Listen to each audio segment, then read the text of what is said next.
All right, hello everyone, and peace of Christ to all of you. I hope the voice is coming good and clear. I have to adjust the microphone here. All right. Let me know, please, if you have a problem with the sound. I hope it's good to go. Today, our topic is the same as always. It's about Islam.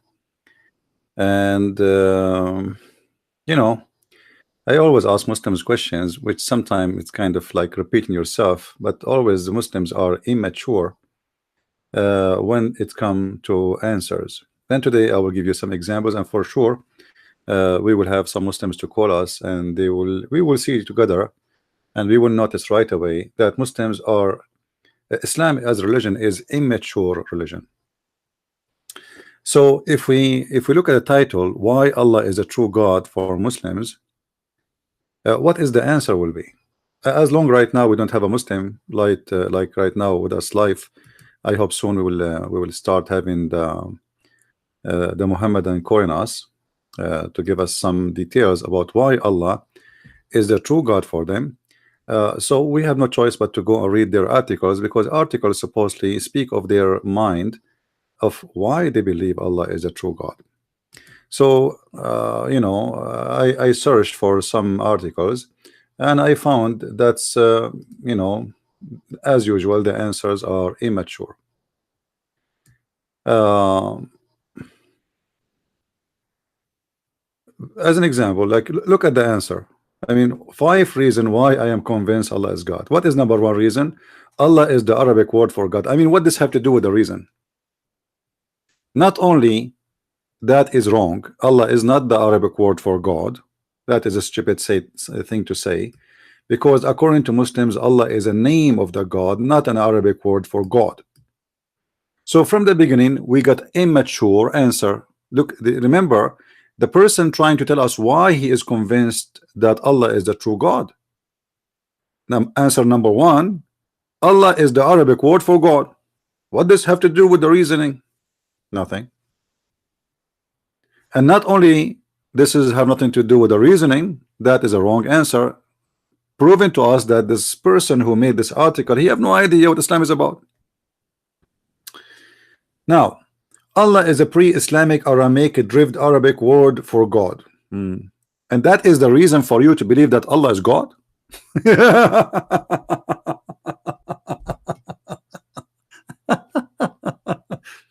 Remember, he is trying to give you step by step why Allah is a true God.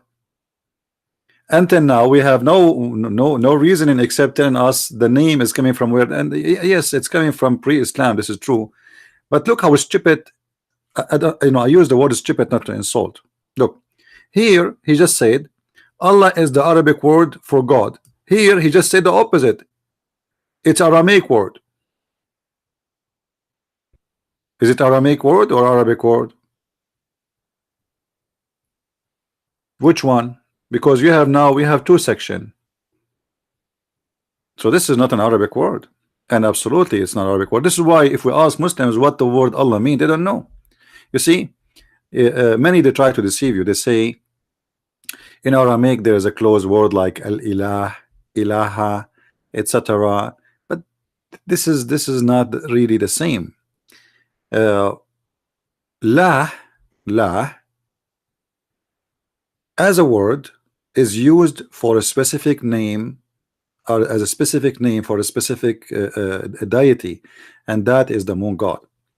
So al-la, you know, we explained before that al in the old Aramaic and the old Hebrew, actually the ancient Hebrew, the word God used to be al, and then it's replaced by il, you know, el. And all the Aramaic, anyway, the Aramaic is the source of all those languages in the Middle East, including the Hebrew and the Aramaic, and the Arabic, sorry. So because they are ignorant about what is the source of the language, they are trying to tell us that is a derived Arabic word for God. Still, this is not a true. Not a true. This can be true if the word Allah is just a word meaning God.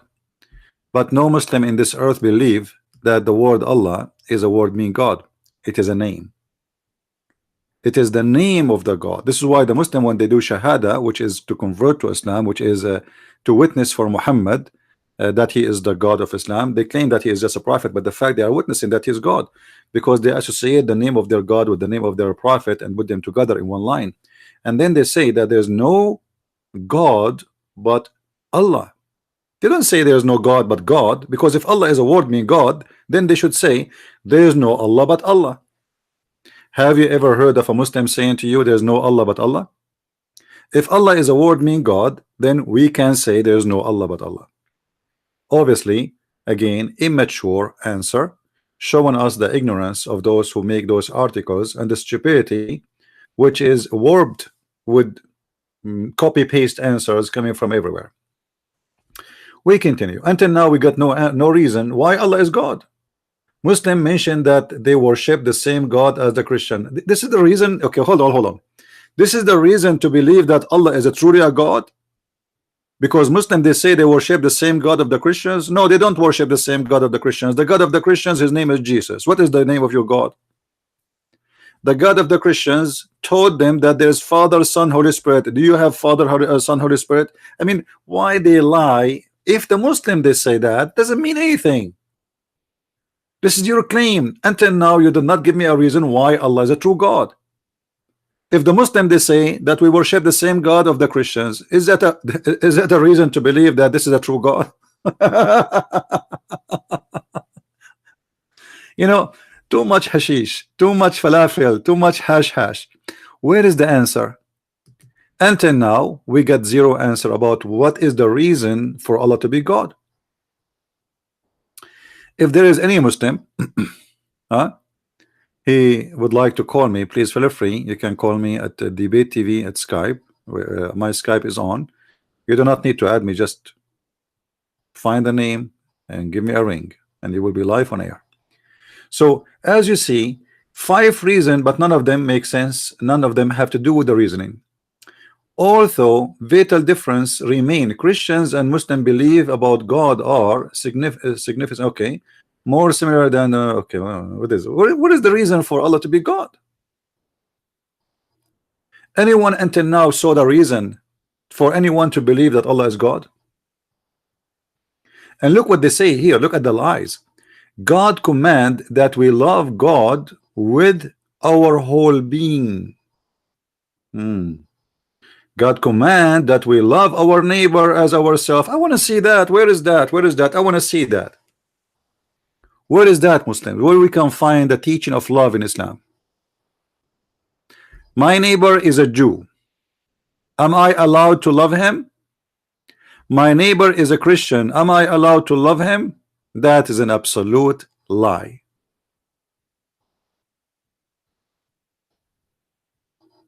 Chapter 5 verse number 14 in the Quran says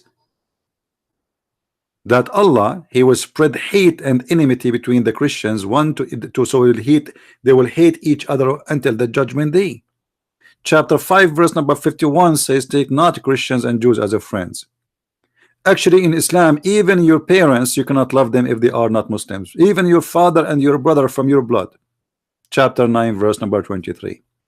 So this article is nothing but a bunch of garbage, have nothing to do with the answer. What is the answer for Allah being the true God? Until now we get nothing. Maybe the answer can be found that Allah, he made the special verses for the testicles of Muhammad and for his penis. I mean, obviously this God, he worked for the sake of Muhammad testicles. Have you ever heard of a God making chapters saying any woman Muhammad he wanna if her, she have to open her legs for him, and this is a privilege only for the penis of the prophet? I mean, this is obviously is coming from God. Not it's a prophet who is horny trying to sleep with every woman around. No. It is God. This is God, man. This is the God of a Playboy magazine, and the porn hero here is Muhammad. I mean, Muhammad, he want to sleep with everybody. What do you think? You think he's a prophet? He will accept to sleep only with 1, 2, 3, 4, 5, 6, 7, 8, 9, 10 to 13, 14, 15? No way. This is a prophet of God. Prophet of gods, they have special penises. You cannot be a prophet unless you sleep with everybody. And actually, even Muhammad, he brag about the ability of him screwing around. Somebody is saying, what is the source of that? Source of what? Guys, when you give me a question, make the sentence clear. Like, source of what? So I can answer you, because we spoke about many things. If there is any Muslim, please feel free, call me, and let us see why Allah is the true God. Maybe because he said the women, she have a sperm. That is a proof that Allah is God. Maybe because he said in one verse in the Quran that he created the earth first and the sky first in the other verse, which means God don't even remember what he finished first. Maybe because the God of Islam, he said beat your wife. I mean, this is an ultimate wisdom. After you beat your wife, treat her like, actually in America, if you beat a dog, you go to jail. In Islam, if you beat your wife, you're a good man. And the Muslim, they say to us, oh no, Islam teaching you to beat your wife lightly. I mean, the whole point of this beating is to punish her. So what lightly? And why you want to beat her lightly anyway? Let us say for the sake of argument, it's lightly. Who are you to beat her? You think she is like they will say to you, okay, if you have a child and he is misbehaving, what do? You spank him, right? You marry children, so you spank them. All right, this is the logic. Since when beating women will make a good family? And since when beating women will make the women behave? She will hate you, she will cheat on you, she will leave you. Who said to you that if you beat your wife is going to be for the benefit of the family? Who is the donkey is teaching you such a logic? She's a human being, she have a feeling. What do you mean I want to beat her?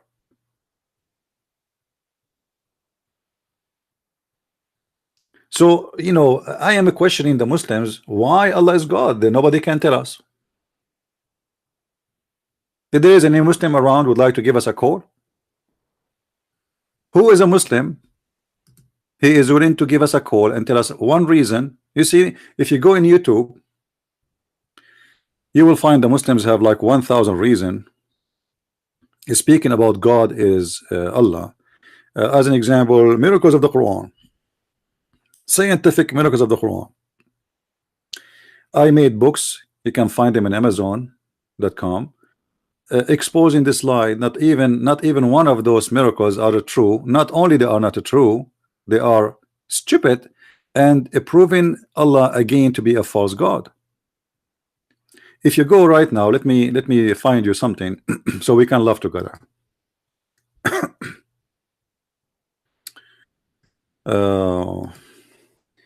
I will search for scientific miracles of the Quran. And you see, Muslims, we are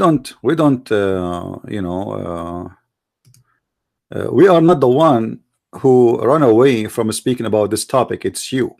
You talk about it only if the person in front of you, he have no idea what Islam is about. The second you meet somebody, he knows Islam very well, he speak Arabic very well, he know what he's talking about. Nobody want to talk about the scientific miracles of the Quran. Nobody. Why? Give me a reason. In the front of me here, let me show you in the screen. I just searched and I come with this. Look at this. Advanced speed of light. The Quran speak about speed of light. You believe it? The gravity, it's in the Quran too. The ants, wingless ants are all females. You believe it? The Quran says that. Human embryo, brain functions in the Quran, pyramid in the Quran, age of universe in the Quran, arithmetics in the Quran, everything in the Quran. But if you examine one of them, you will die from laughing. And this is my challenge to the Muslims. Who of you Muslims right now will give me a call and choose the hardest of those to refute? Look how many, look. Even the atoms in the Quran, you believe it? The atoms, the atom in the Quran.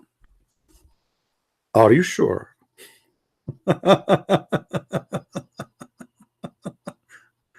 Are you sure? I am really convinced that I will find the atoms in the Quran. So who is the Muslim when I call us and tell us why Allah is a true God? I'm just trying to find a reason. I say loud and clear in front of all the Muslims who they are watching us right now, every single article written here is a big scam. And my challenge to you to show me one of them is not a scam. Who is the Muslim when I give us a call? You see, I'm not going to choose my cherries and say, oh, I'm going to talk about this one, unless you force me to. If nobody called, then I have to choose. Who is the Muslim when I call us and tell us which one he believes is the most amazing scientific topic can prove to us that the Quran is a book of God? They know very well that this is a scam. It is a scam. You know, as an example here, this is like an easy one just to show you the scam. If you look here, it says the ants, wingless ants are all females. What?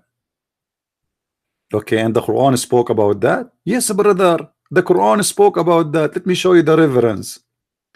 All right, I want to see the reference. You know, I mean, I cannot wait to get the reference. All right. All male ants have wings. All worker ants are females. All ants do not have wings are definitely females. This was only known recently, but 1400 years ago in the Quran address ants who cannot fly in female mood. I like it, the female mood thing. Is that like a mood? And let me show you how stupid the one, not only how, actually they are not stupid, they are smart. They are trying to fool you because you don't speak Arabic. It says, chapter 27 verse number 18, enter when they come upon the valley of ants. My brother, once I was walking down the street, la la la la la la la la la la la la la la la la, and I arrived to the valley of ants. I mean, from the beginning of the story, it's about fiction and stupidity. Have you ever heard there is a valley? It's called the Valley of Ants. I mean, who is the stupid crazy here? The Valley of Ants. Why? There is not even one spot in this earth. There's no ants in it. Just put some sugar somewhere and you will see the ant immediately there. What do you mean the Valley of Ants? Is that the state of ants? The United States of Ants, and the president is a Trumpo, the ant, the bigger ant. This is a fiction story stolen from the legions of the Jews, and the dummy Muhammadan, they think this is a true story. It's about Solomon, who have a flying carpet according to Islam, who have a flying horse according to Islam, who control the genie. They have a ring in his hand, like the Lord of the Ring. He controlled the genies, he controlled the world by the magic, the black magic. And now Suleiman is approaching the valley of the ants, and look what happened. One of the ants, an ant said, for female, and they cite to you here, qalat, O ants, enter your homes, so that you do not be crushed by Solomon and his soldier while they do not feel it. I read with me carefully. For the word said, qala, for males.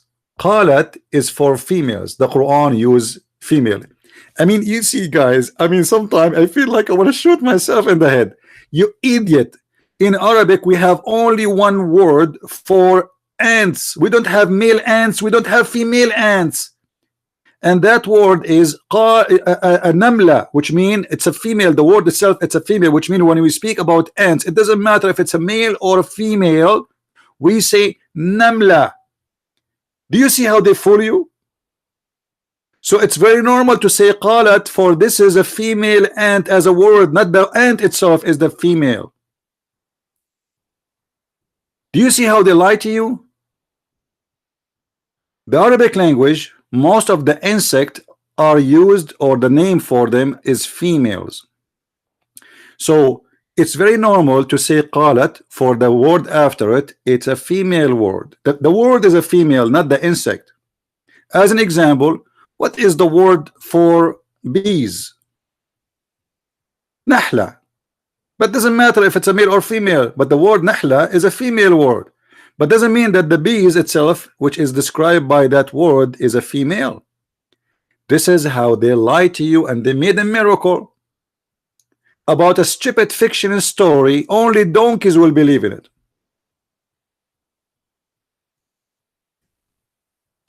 I don't want to use a bad language, but you know, like when I start learning English, I heard that the American and English, they call the dog, the female dog, a bitch. Excuse my language. All right. Now it's the same. As imagine if you call all animals bitch, but not the female necessarily. All the animals. Let's say we call them all bitch, huh? And then you say a bitch said to a bitch, hide, otherwise he will crush you. But this is the word used for all the bitches in the world. Excuse my language.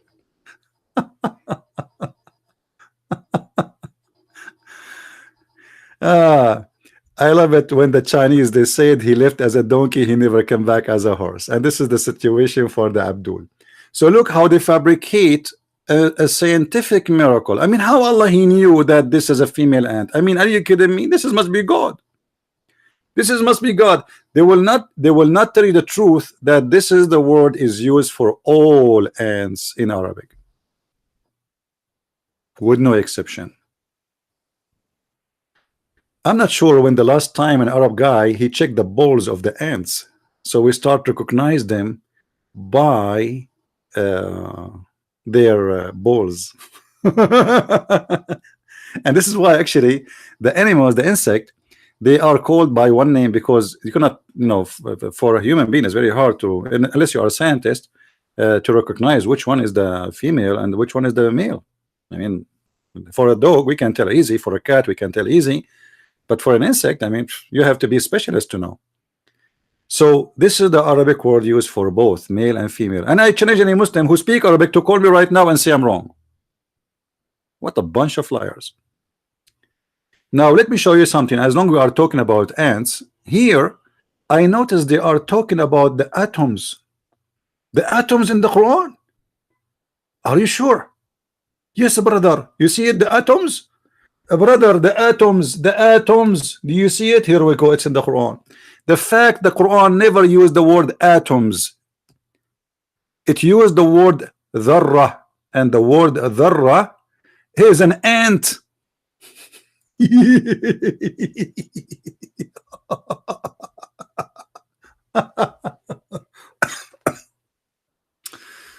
Oh Lord, oh Lord. And look here how they fabricate. They said that the Quran says that Allah, he created you in pairs. All things are created in pairs. Is that scientifically correct, Muslims? Okay, I want to ask you. The Quran said that Allah, he created the mule. The mule, you know. Okay, what is the pairs of the mule? Any Abdul? Isn't everything created in pairs? I saw a video made by what his name, Nauman Khan. He said it's about being relevant. You know, Allah does not mean necessarily female and male. That's a big fat lie. This is what it's meant. They try to cover the mistake, the horrible mistake in the Quran, and they say this is not about male and female. In chapter 16 verse number 8 it says وَالْخِيَالُ وَالْبِغَالُ وَالْحَمِيرُ لِتَرْكَبُوهَا وَزِينَةً وَيَخْلِقُ مَا لَا تَعْلَمُونَ. Chapter 16 verse number 8. Allah created what? Created the mule, the horses, the donkeys, to ride it. But you just told me that Allah created from everything in pairs, and that is male and female. So what is the male or female mule? Have you ever heard of a female mule? What is the female paramecium? There's many 1 unit cell creatures who they live and they don't have sexual organ and they don't do sex, they just split. And actually they are the major population of this earth. There is, you know, if there is only 7 billion human being, from those creatures, little tiny ones, there is trillion of trillion of trillion of trillion. So they are the major population, but Allah yet did not mention them. So everything they come to you is a lie. And look here, it says, it is he who sent down rain from the sky. I'm so glad that you said that, but my friend, the rain is not coming from the sky. But let me tell you what Allah he said about rain and hail. According to the Quran, and this is one of the reasons to believe that Allah is true God, because he knew where the hail is coming from. According to the Quran, hail is coming from mountains in the sky. What? Yes. And this is proven by science. It says here, وَيُنِزِلُ مِنَ السَّمَاءِ مِنْ جِبَالٍ فِيهَا مِنْ بَرَدٍ فَيُصِيبُ بِهِ مَنْ يَشَاءُ. When you read the Muslim translation, they fabricate the translation and they change it. So they say, Allah he sent down from the sky ice from a cloud like mountains. It does not say that, liars. It does not say that. And let me get you busted by going to the interpretation. Chapter 24, verse number 43. 24.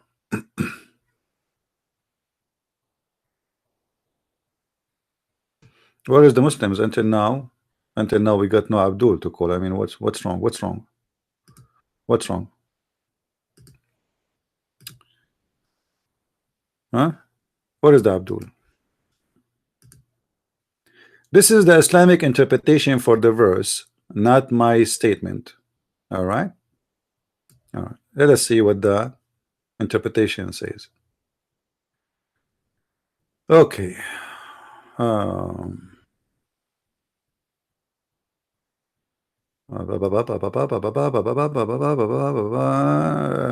This one here is not really clear. What is the mountains? I don't see the mountains. Hold on. Let us change to Ibn Abbas. All right. Read with me here carefully. He sends down from the heaven mountains wherein is hail. This is pure science. I mean, seriously, this is a pure science. Who can reject this? Who can go against this? He sent the hail from mountains in heaven. How he sent it? Read carefully. He says he sent down hail from mountains in heaven. I was wondering all my life where the hail is coming from. I thought in the beginning that Allah he opened his freezer and he grabbed some ice and he throw it at us. But it turned to be Allah don't do that. Allah have mountains of hail. He break some every day and he throw it to us, especially in the springtime. And obviously this is a coming from the true God. I mean, who can here refute this? You cannot refute that Allah is scientist. This is a pure science, isn't it, Muslims? Who can tell me here that Allah is mistaken? Nobody. Nobody know how Allah made it. Nobody. I mean, this is a pure science, man. Allah he sent hails from mountains in heaven. Hey, by the way, guys, if you want to sign, okay, hold on, we have somebody calling. We lost you. Please, if you want to call, sometime the name of the caller appear on the screen, and this is not in my control. So if you want to use different name, nickname, don't use a real name when you call me in Skype unless you like. It's up to you. I'm not interested of real names of anyone, but it's up to you. So who is the Muslim want to call us and tell us what's happening? How the true God of Islam, if he is a true God, he says such a stupid thing. What is the science? Why the Muslim did not make an article and videos about this, that Allah he sent hail from mountains? Any Abdul?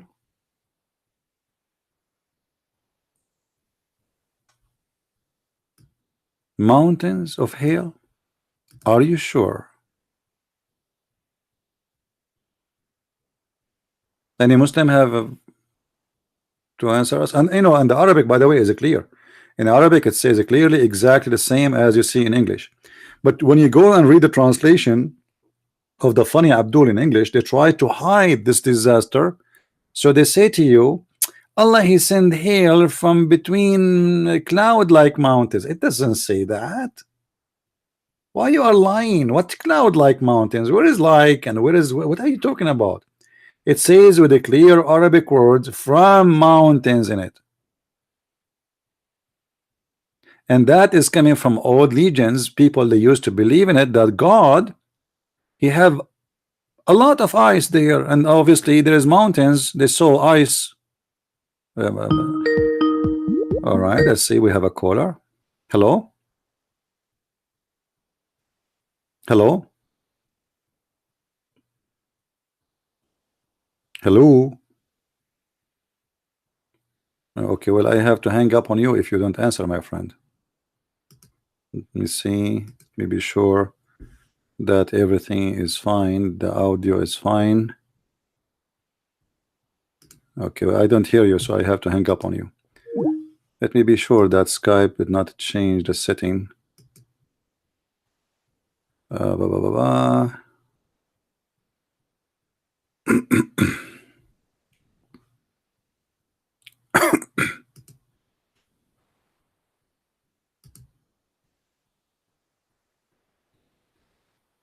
Audio and video. Speakers built-in, but out. Yeah, I think it's fine. I don't know why we cannot hear him. Anyway, if you don't want to talk, don't call me. Do we have any Abdul? Do we have any Abdul would like to call? Hello? Hello. Yes. Are you getting me fine? Yeah, I hear you now. You are live on air. Everybody can hear you. What do you want to say, my friend? Okay. So I'm Christian. All right. And I live in one of the most populated Muslim countries. Mm-hmm. So there's this thing that I meet very nice people, I have very nice Muslim friends, and there's this thing that I find very offensive about them. Every time they attack me about my religion. So I was requesting if you can make maybe a video on how to silence them, because every time I go to class, everywhere I go, they attack me based on my religion. So I don't know if this is the Islamic doctrine, or I don't know. What's your take on it? So you are saying to me, when you go to school, etc., the Muslim, they attack your belief, right? Yeah, they attack my belief everywhere. So okay, how do I learn how to answer them? Just them? watch my videos and you will learn how to answer them. Very simple. I have thousands and thousands of videos on YouTube. Watch every video have a topic and you will learn, and then you will learn how to answer them. Islam is a very stupid religion. It's very easy to answer it. Islam is the most stupid religion ever exist. You know? Yeah. So you do not need to be a genius really to learn how to answer it. However, you need some knowledge about this cult, and you will see how easy it is to answer it. Just watch my videos, you know, and you will be doing great, you know, like today, you know, as an example. Ask them what kind of God he said that Allah he sent hail from mountains in heaven. I mean, how stupid this God is, you know. So just watch and learn, and there's another thing also I noticed about them. Most of them, I don't know, it's brainwashing. I don't know what's happening, because there's a day some lady came to me. She wanted to forcefully convert me to Islam. She was telling me, just accept. We go. I don't know what. And so all of a sudden, I told him, I told her that do not do. Told me yes, then I told her for my Bible, I put it for Corinthians.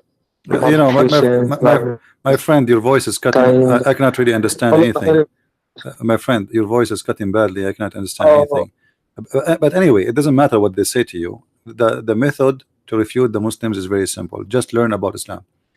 As I said, I have books in Amazon.com. You can get them. But if you want something for free, you know, let's say you cannot afford to get my books. However, my service is for free. There, I have thousands and thousands and thousands. Me myself, I do not know how many thousand video I already made to expose Islam. So my videos are all over video YouTube. You know, watch and learn and take notes and educate yourself. Education is the key. It's not just talking. Talk is cheap. You know, that's why when Muslims they speak to me, they look like fool because simply they are copy paste. Nobody uses his brain and nobody have education about his cult. They told them things, they copy from each other, but nobody knows. If you ask him a simple question, he do not know how to answer you. So for you as a person who is living in Islamic countries, you will have a lot of pressure on you. The only way is to learn, educate yourself. Ignorance is a problem. You know, you cannot find an illness or disease and you do not know what the sickness is, right? You will need to know what, like, you know, if you go to the doctor, he start asking you a question before he give you the medicine. He don't give you the medicine and then he let you go home. No, because every disease have medication.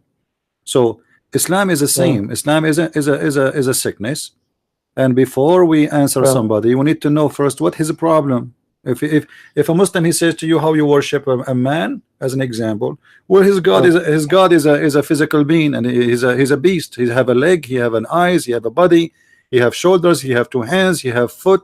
He have 5 fingers. So you need to learn this. Then you tell him, okay, if you refuse Jesus, I don't know if you're getting me well. Yeah, I hear you now.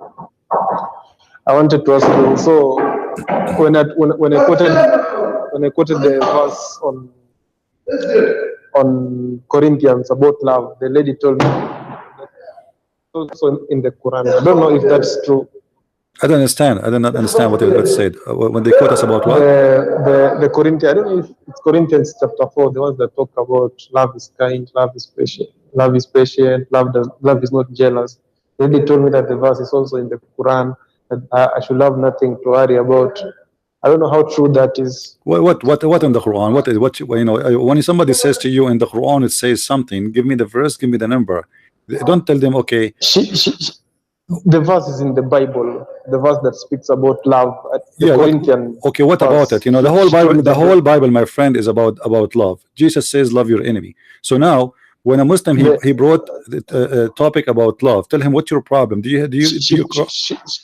She quoted Corinthians chapter 4. I'm not sure, but the one that talks about love is kind, love does not envy, love is patient. So what the problem? What the problem? I understand. She talk about love in the Bible, and she told me that it's also found in their book. I don't know how to read that. Which book? Hello? She said it can be found in the book. Which book? The verse can also be found in the Quran. Where? You know, you see, my friend, I don't know what's your name. When somebody says we can find it in the Quran, tell him where. Tell him where. I mean, it's not in the Quran only. Tell me which verse, which chapter. We go and see it, and we laugh together. Don't let them fool you and say to you, it is in the Quran. The Quran is full of crazy stuff. What in Quran? I want to see it. So tell him, okay, where I can find it. What in the Quran? It's funny to say to you, it's in the Bible. You need to tell me where in the Bible. So how come she can quote for you a verse from the Bible speaking about law, but she do not remember the verse in the Quran? Okay, thank you. You know what I mean? How come she can remember the name of the chapter in the Bible? Which book? In the Bible, our book. Yeah. But she cannot quote for you the chapter in the Quran speaking about love. Where? I want to see it. And this is your fault. This is your fault, by the way. Listen. Have a lot of knowledge. No, my friend, they don't have knowledge. Muslims don't have knowledge. Muslims don't have knowledge. It's your fault. It's your weakness. When somebody says to you something, ask him where. Take notes. It's not just something he said to me and I let it go. So in order to find if this is true or not, you know, I have to do a research. So somebody says to me, it says this. Okay, where? Then I will go and search it, and I will find if this is true or not. I'm not going to take things people they say to you for granted. Like now, when I speak about the Quran, say that there is a hail coming from mountains, I did not just quote say from the Quran. I said what verse, what chapter. I show it in the screen. So what I know in the Quran, there is nowhere is speaking of love. It is the opposite. Actually, the Quran says it clearly in chapter 4, verse number 14, that Allah, He is a specialist in spreading hate. And actually, He mentioned that many times. Once about the Christians, and once about the Muslim, the Jews. So His favorite topic or favorite job is to spread hate. And as you see, here we go. If you are looking in the screen with me, it says this is chapter 5, verse number 14, and this is the Muslim translation. You can remember and take a note. In chapter 5, verse 14, the Quran says, hold on, my friend. It says Allah will spread hate and enmity between the Christians until the judgment day. So where is the love? Is that love? Is that love? What kind of a loving God, this God who have no job to do except being busy spreading hate between the Christians? When God He spread hate between the Christians until the judgment day, what is that going to benefit the earth? And if this is what Allah He does, what is the job of Satan then? If Allah is the one who spread hate between the Christians, what Satan exactly is doing at that time? Taking a vacation? He go to Hawaii to swim? He go to Hawaii to take selfie with the beautiful girls? Allah is doing the job of the devil here. For Allah is the one who spread hate not only between a certain group, all the Christians until the judgment day. This is how much hateful this devil, which is called Allah. So my friend, when somebody says something to you, educate yourself first before you talk about it. And that's why I'm saying to you, watch my videos, take notes. Don't just watch and let it go, because later you will ask yourself, oh, he told me a verse about hate in the Quran, and now I don't remember it. So you take notes, you memorize it, you learn. Finally, before I go, there's this thing that they also do.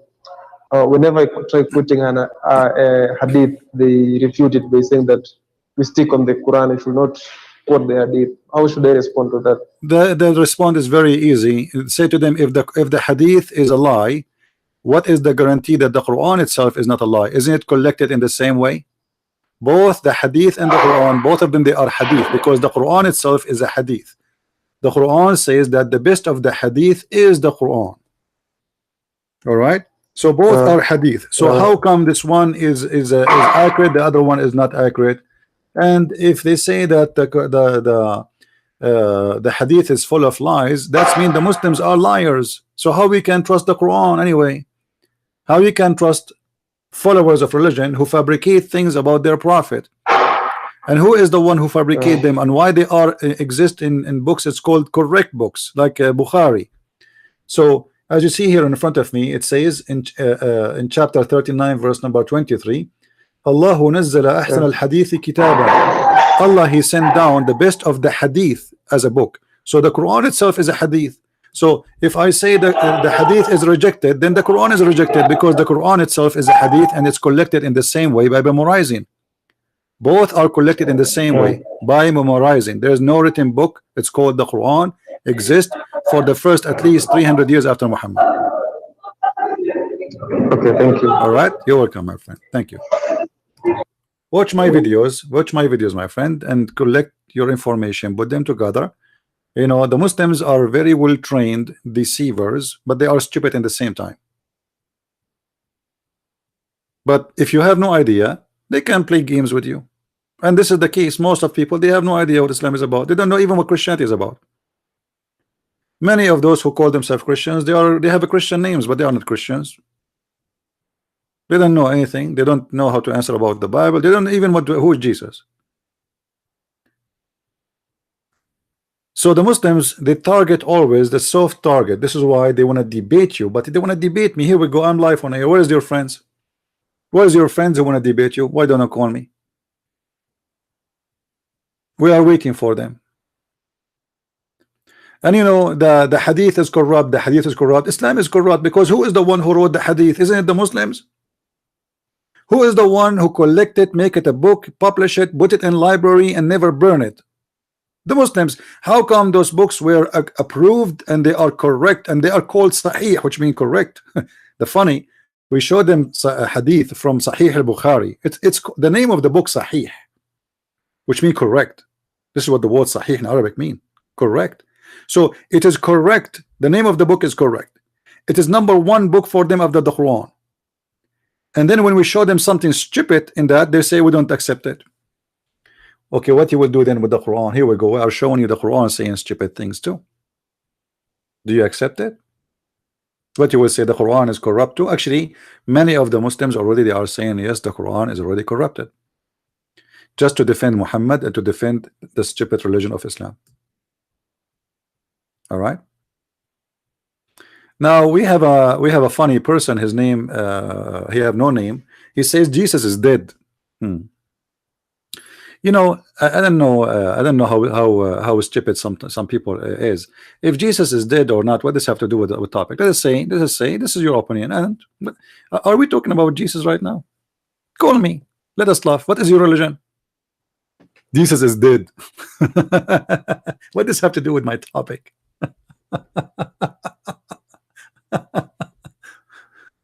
Oh boy. Yeah, it's all right. It's all right. I feel sorry for his mommy. You know, sometimes mothers, they suffer a lot for after having a certain kind of kids. I feel sorry for mothers. Do we have any brave Muslim would like to call us? Any brave Muslim would like to call us live on air? I hope I'm not insulting by saying brave Muslim. Anyone?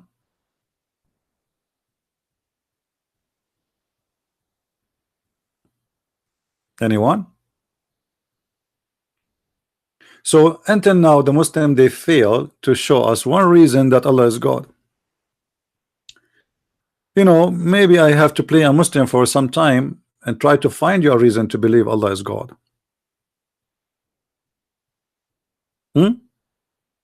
Let us try to find a reason for Allah to be God. Let us see. What is the reason for Allah to be God? What is the reason? What is the reason? What is the reason? Yeah, you can call if you want, no problem. I answered you in Arabic. Do we have any Abdul? No Abdul? Today we are short of Abdul. I thought today I'm going to get like a bunch of Abduls all together. That's not right. I mean, look like the Muslims, they have no hello? Hello, hi. Yes, my friend, how are you doing? How are you? One sec. Sorry, let me put the volume down on this one. Sorry, I had my laptop on. It's all right. How are you, bro? You all right? It's all right. Everything is good. All right, that's good to hear. I won't be long. Thank you, because I know you're doing your thing. Basically, reason why I called is that sometimes, especially we Christians, we assume things when it comes to Islam. You know, we assume a lot of things. So when we're having a discussion with the Muslims, because we know certain things in Christianity, we assume things. For example, we assume that Allah is a spirit. We assume, you know, certain things when it comes to Islam very quickly.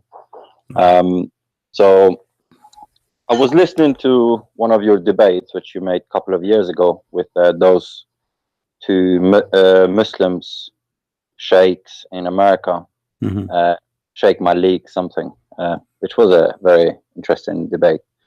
And basically it was to do with Muhammad. When did Muhammad find out that it was Jibreel?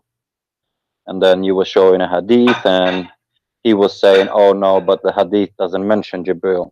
So the question was like, is Jibreel mentioned by name in Quran? Can we say, when did Muhammad realize the name of the angel that he saw, you know, that he was Jibreel? Where is this mentioned? So, because the question I would have if I'm speaking to a Muslim, I would ask now is that, when did Muhammad find out that it is Jibreel? Who told him? You know, these sort of questions that I would ask, basically. So I was wondering, because, you know, like I said, I was watching the debate, and the guy was trying to say, oh, but it's not mentioned in hadith. And then I was thinking, if it is not Jibreel, then why did Muhammad assume that it was Jibreel? You know, it just didn't make sense. He was kind of contradicting himself. Yeah, actually, it's in the hadith. It mentioned how Muhammad recognized the name, that he went to Waraq ibn Nawfal, and it was Waraq ibn Nawfal who told him that this is the same angel who came to previous prophet, and his name is Namus, or let us say Jibreel. You know, which is simply actually a word mean the name he uses for an angel. But if you remember the story of Khadija taking her husband after when he been squeezed by the angel in the cave, and where it mentioned that even he tried to kill himself. Yeah. You will see there that she came to Waraq ibn Nawfal, and it was Waraq ibn Nawfal who told him the name of this person who he spoke to, and Muhammad, he have no idea. And here is the funny question, you know, how Waraqah, he knew who is this person who came to Muhammad, and he was not there, he did not see, he did not hear, he, you know, he is not a real witness or first-hand witness. How he was able to recognize who is this person, what his name, and he came previously to other people, etc. If you read with me here, it says here, Waraqah, he said to Muhammad, my nephew, what you have seen, the prophet described whatever he had seen. Waraqah, he said, this is the same Namus, i.e. Jibreel, the angel who keeps the secret. So Muhammad, he learned that this person, his name is Jibreel, from a person who supposedly will go to hell, because this is a Nasara. The Nasara, they believe supposedly in a wrong belief. Actually, here it says clearly that this person, according to the Muslims translation, he is a Christian. I believe he is Nasara and the Christians, and there's a different. Nasara are a Christian cult, let us say, like Jehovah's Witnesses. Actually, they are not even Christian, but they are born, let us say, it's a cult coming out of the true Christianity. So Muhammad himself, he is the last one to know who is this person who spoke to him, and it was a guy who supposedly should go to hell, for he believed that Jesus is God. He is the one who told him that the angel name is Jibreel. Now the question will be for the Muslims, how Muhammad he take what this guy he said for granted? What if it's a different person? How he know? Why it's not a genie? You know, Muslim believe in genie, and genie is not a demon as some Christians they think falsely. Genie, Muslim believe that genie is a creature created from fire, and this is not a spirit. So how he know? How this guy know? Who told him? And who, you know, like this is the angel who keep the secrets. Okay, what secrets? And what and where is the secret he told Muhammad? No, there's nothing. He just told him, read in the name of your Lord, and he squeezed him. How we know that this is an angel? And remember that Muhammad, he saw a man, he did not see an angel when he was squeezed. So how Jibreel he knew that this man is an angel? What is the sign? Because it's really weird, because it seems so it seems that Khadija was the first person to say that it is an angel. Yes, if you remember, and Waraqah, the second person to say that this angel is Jibreel. Yeah. Now, on the discussion that you had, well, it's an old discussion. I don't think you probably remember that much. Is that he was saying that it is not mentioned by the name Jibreel, But what is namus? Sorry for being silly, but actually, Supposedly, I don't know. it's like a word present an angel. You know, it's like An angel in yeah. Arabic, yeah. No, this is not in Arabic. This is I think it's copied from the old Aramaic. Old Aramaic. Yeah. Okay, all right, because I never heard it, so that's why. Yeah. And also, I want to say, there's a brother who does quality videos in Speaker's Corner, and basically, I've spoken to him, and he said you can basically use his videos, you know, if you want to, because they do certain debates there. So if you want to, you don't have to worry about the copyright or anything like that. You know. Well, no, I prefer not to use anyone videos because you never know. Sometimes people they get upset from you tomorrow, and they so let us stay safe. No problem. You know, and we are doing good without anyone. No problem. You know. Okay. You know what I mean? Like I said, he's a Christian brother that. No, not I know him. Not him. Maybe the Muslim. He can say I'm in the video there, and he you know it stays no, safe. no, he can't. He can't. The Muslim can't because the Speaker's Corner you're allowed to film. Okay. So the filming is no problem. You're allowed to film, so it's not an issue. Yeah, all right, we will see. I've done live video there as well. Filming is no problem. In UK, you can film in public, and you don't have to ask permission. Yeah. So and you can even put it on TV. You don't have to ask permission on anybody. So it's okay. One of the guys that debates there, his name is Bob the Builder. He's very good. He's a nice guy. I've spoken to him a few times. I met him last time. I actually gave him your book, Quran and Science in Depth, to read. He debates a lot with Muslims, and he's very good. That's good. So hopefully he will learn a few things. But he's an intelligent guy. So now the channel is Soka Films. Like I said, he's a Christian brother that I know. Send me a link. Send me a link in Skype, and I will take a look and see. You know. You know, because I actually like when you go over debates and you correct the people. Yeah, you know what I mean? Yeah, because you can learn. You can learn from that. I can personally learn. Yeah. Where another person made a mistake. Right. And that sort of stuff. So yeah, it's Soko Films. Somebody just posted there. He's a Soko Films. He's a brother. Like I said, he's a brother that I know. Nobody will claim copyright or anything. Yeah, all right. And actually, I'm looking to do certain videos with him in hopefully in future. Just good. That I wanted to let you know. Tell him feel free to call me if you like, and if you have questions, etc. Maybe we can help him. And we encourage all Christians who they are doing the good work, you know, to educate yourself before you talk, because you know the Muslims are very well trained deceiving people who try to trick you, and they use your ignorance. So the weakness always is the ignorance. It's not you as a person. All of us, we have a brain. All of us, we have eyes, etc. The problem is how much you know. The more you know, the more you. And we never ask the Muslim to say, "Show me." Yeah. You know, we never say, "Show me where it says that in Quran." Yeah. They say a lot of things which is not in their teaching. Right. Like the guy earlier. Nobody asked all where. you have to do is show me. Show me and prove it. And prove it. Yes. Show me. I've seen that so many times when people are debating. And I'm thinking, why don't you? The guy just made 4 or 5 false claims in seconds, in a matter of seconds, and the guy is not saying, "Show me." Yeah. You know, he's saying that, "Oh, we believe that a child will go to heaven." No, that's not true. But it's a child, and that's not. You know, that's what I mean. It's not true. And I was thinking, why do you just assume that just because you're a Christian, you don't assume that it's the same? And this is why one of the reasons why I called is that if you're able to do a series on certain things that you think that Christians or non-Christians or other people think that it means something on Islam, for example, jinni being a shaitan or Satan, or that Satan is one, but when we know that Satan is more than one in Islam, apparently, or something like that. So these misconceptions, if you're able to do any series or any videos, sometimes you may not remember. You know, maybe I should make a small, tiny book, maybe like 50 pages about misconception about Islam, things the Christians they take for granted, which is not true.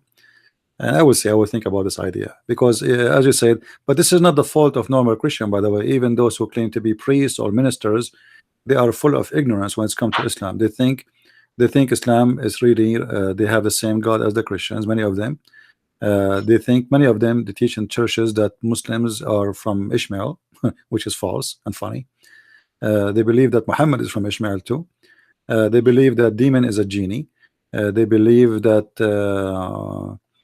the Muslim believe exactly in the same thing, except that they don't believe in Jesus to be God. But Islam have nothing to do with Christianity. Everything is wrong. Even the names, the titles, the persons, the history, the details, everything is upside down. You know, this is what I mean. There's loads of misconception. A lot. But this is not the fault of the Muslims only. It's the fault of a Christian teachers who teach in churches, who teach you in the church false stuff. Not because they are being, let us say, false teachers, but because they are ignorant, who cannot. I mean, and I think loads of Muslims would not know a lot of these stuff. Right, loads of Muslims, they just assumed. But the Christian so that's teacher, why I said this sort of thing would be quite important, because loads of Muslims would assume certain thing that they think they just heard. Like for example, actually, even when you asked that those two scholars, one of them said he's a professor and a doctor, and the other one was an imam, a sheikh. When you asked them, if actually you asked the question, is Allah a spirit or a thingy, and there's like, the guy was scared to answer. Yeah. I think you killed it because you said to him, Allah is not a spirit, and then he got scared and he said Allah knows best. So he was just trying to avoid the topic. He's just, you know, and this is supposedly, I know you are talking about who you are talking about, Dr. Nabil Baikli. Yeah. Who he is the head of the Islamic Center of Tennessee and the Imam of the Mosque of Tennessee. Both of them, they were in big trouble for very simple. I'm thinking of posting the video, so I'm trying, because the note is the audio that it is already on YouTube. It has the noise background and stuff, so I'm trying to reduce the noise and do it into one. This was a radio, right? This was a radio debate, not a YouTube radio. Yeah, that's what I mean. It's a radio debate, but the noise, and then it's got a little bit of noise. So I'm trying to edit the noise so it makes it more clear. You notice that the host of the radio, he asked them if they are willing to do another debate the week after. They refuse. You know? I wanted to ask about that actually. Yeah, they ran away. Did they come back? Because they said yes. They said we will come, and we like education and we like teaching. Yeah, and I was thinking, no, they said we did not agree about that. We didn't say, and they refused to come. No, they refused because simply you see, when they come, they thought they will debate a Christian person, just a Christian person they definitely thought that, because at the beginning of the debate, the guy goes, well, I'm not sure if our opponent, obviously, he's not more as knowledgeable as us. So, you know, if he's willing to learn, I was thinking, well, he actually knows more than you. But yeah. So it's very funny because he assumes that you don't know much at the beginning of a debate. Actually, so that's why I really laughed. This is why they agree to debate. After that, they will never debate me no more. You know, of course. And actually, this is why I have a hard time to find Muslim to debate me, because my videos is all over. It's like your repetition speed you know. So you're a victim of your own success. All right, so like you have to find somebody he don't know about you, but how you can do that? I mean, they will search in 2 seconds in Google and he will find endless number of information, and he will say to himself, this is a stupid idea to debate this guy. You know? Okay. This is why you see Shabir Ali, he have no problem to debate David Wood every 2 weeks. You know, but he will never ever make a mistake and debate me. You know that debate. You know, even I'm not talking about David is doing good or not. This is not the topic. I'm saying for him that is a safe debate. But even it's David, safe. It doesn't get. But even David Wood, Shabir Ali, he cannot handle him. Even David. So imagine what will happen if he debate me. So they avoid somebody. Number one, he speak Arabic very well. He know more than them. They knew exactly what he can do, what kind of harm he is going to do. And okay, we have a Muslim. I think he wants to call you, so I don't want to take your no problem. Your time. So I really appreciate it. Sorry, just wanted to ask questions and stuff like that. So no problem. All right, thank you, bro. Thank you. Thank you. Take care. All right. If there is a Muslim trying to call, please feel free, and I will be happy to have your call live on air. You know, Muslims are people who do not know Islam. And if there is somebody he knew some about Islam, he tried to play games and not to answer. You know, you remember yesterday we have what his name? Nightmare. Let me get what he said. He said that a Christian prince trying to prove me wrong from, and he named the sheikh name, and he said that this sheikh believed that Muhammad is not dead, and Muhammad is alive, and he is not a human. Hold on, let me show you. And actually, if this guy Nightmare is there, please give us a ring so we can laugh a little bit. All right. But just to show you the stupidity of the Muslims, you know, the point is, when a Muslim he open his mouth, he right away start humiliating his religion immediately. It doesn't take really long before you notice that a Muslim, when he speak, he is saying stupid things, and it can hurt Islam badly. I will take a snapshot of what this guy said and put it in the screen. Actually, I did pin his words. I made it in the top of his. Here we go.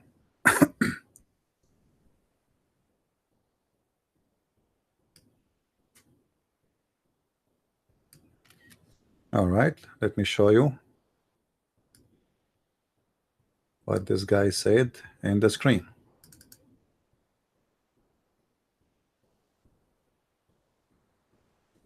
All right, look with me. I will make it big so you guys can see it and read it. Nightmare Berber, 2 hours ago, and it is edited for sure by him. Lul the donkey is now using heretics such as an Imam Ahmad Rida Khan to refute me. Lul, this Ahmad is from India. Okay, does that make a difference if he is from India? Yes, because he is not an Arab. That's mean he is a second citizen in Islam. Believe that the Prophet is not dead. So he is heretic. Why? Because he believed the Prophet is not dead. Now, is Nightmare Berber is listening? Are you there? If all the prophets in Islam are dead, then how you explain to me your prophet when he went to the 7th heaven? And remember, you are the one who is calling this guy heretic for believing in such a thing. How your prophet, when he went to heaven, he saw Abraham, he saw Moses, he saw Isa, he saw Ishmael, he saw everybody. How all the prophets are dead, and the Quran confirmed that all the prophets did die. So how when Muhammad he went to heaven, he saw them? So who is the heretic here? If Nightmare is listening, I hope he will give us a call so we can laugh at the stupidity of Islam.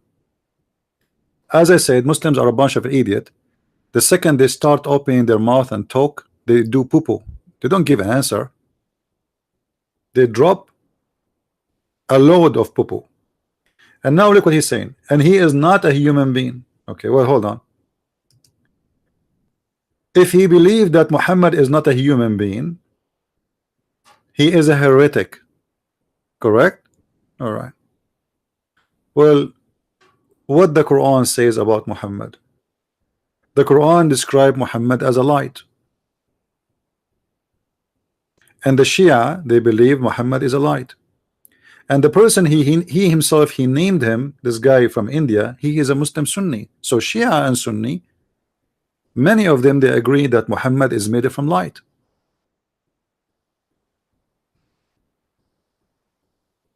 He knew the future. He controlled the universe. This is not true. Actually, you go to his website, it doesn't say that.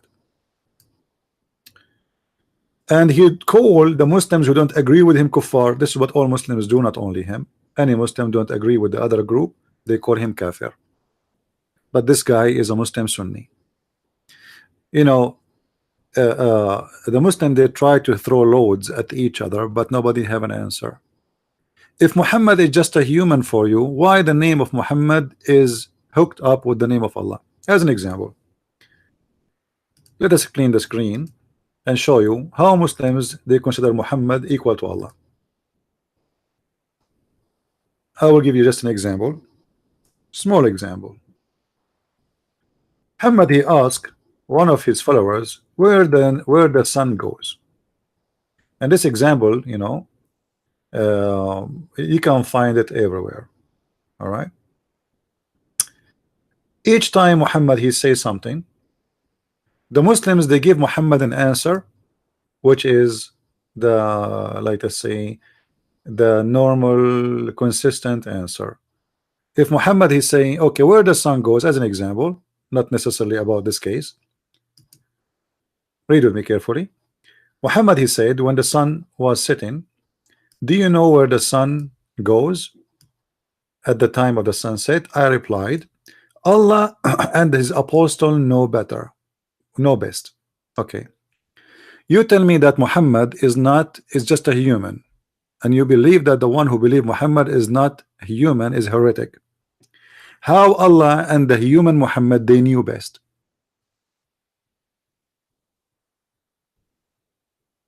Imagine you guys, I ask you, like now our brother he was calling, and I say to him, do you know where the sun goes? He said to me, God and Christian Prince knows best. What? Who is a Christian Prince? I understand if you say God knows best, but I don't understand you saying to me that Christian Prince knows best. You know what I mean? The Muslims, they worship Muhammad. They claim that the knowledge of Muhammad is the knowledge of God, and the knowledge of God is the knowledge of Muhammad.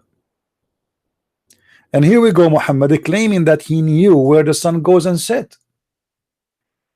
And according to him, the sun goes every day from the east to the west, and then sleep under the throne of Allah, and cover itself by a blanket and start snoring,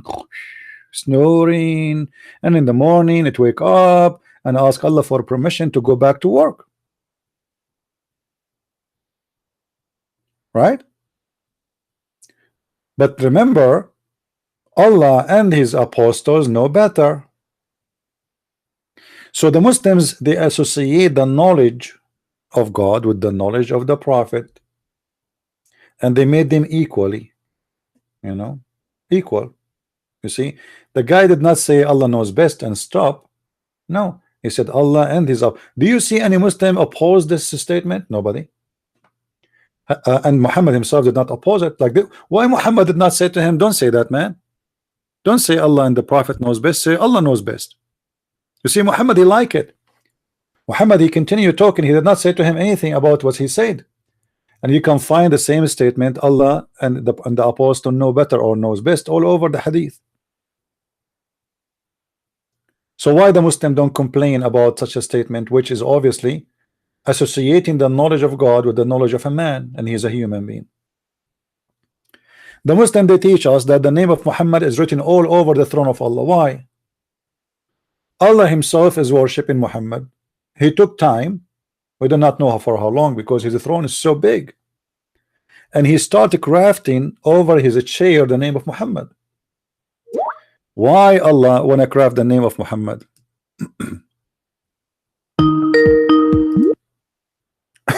Hello? Hello?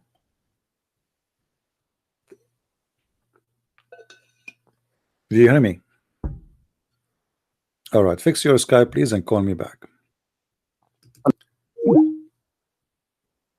Please guys, test your microphone before you call to be sure that you know we will hear you.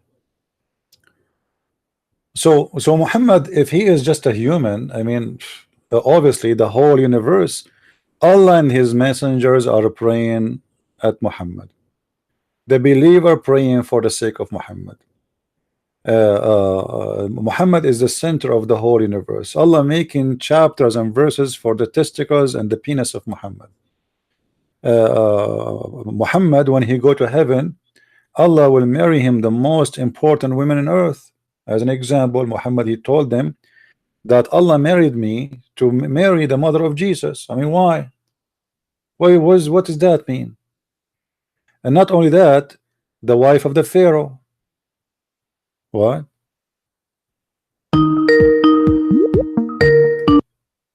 Hello? Hello. Yes, go ahead. I hear you. You are live on air. Hello. I hear you, my friend. What do you want to say? You are live on air. Yeah. What kind of debate? Sorry, Uh, are you a Muslim? Connected. Are you? I connected on debate TV. Yes, yes, you are live on air. Are you a Muslim? Uh, so what kind of debate are running there? I don't understand. Are you a Muslim?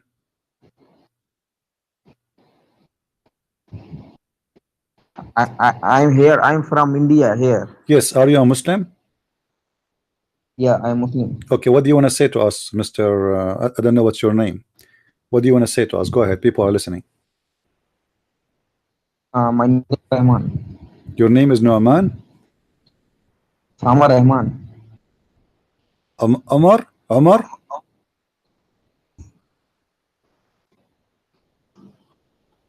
Maybe you can type your name for me. If your camera is on, turn it off. That will make your voice better. I'm not interested to see a camera, please. So tell me what's your name.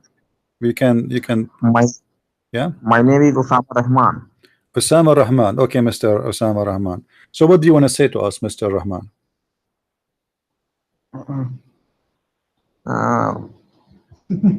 What do you think about the Prophet? He knows best. Do you think the Prophet he knows best? Yes. Yes, I'm saying that I have seen that about that debate are running that about Prophet. Yeah. So do you think the Prophet he knows best? Here he claimed that he knows where the sun. Prophet knows best. Yes. Yes. Okay. But as you see here, he claimed that the sun every day goes from the east to the west. Is that correct? Do you agree? That is correct. Why is correct? The sun doesn't go anywhere. How this is correct? Actually, sun is the biggest of the earth. The sun is bigger than the earth. Okay. And but what does have to do with the question? Yeah, sun is the bigger than the earth. And the moon is the smallest than earth. Okay, but this would have nothing to do with my question, my friend. My question is, do the sun goes? Listen, Rahman. I'm giving explanation to you. Right. Yeah, but the sun goes every day. Does the sun goes every day around the earth, from the east to the west? Yeah. Around the earth. Okay, but here Muhammad is saying the sun goes every day from the east to the west, and the sun sleep under the throne of Allah. Is that accurate according to science?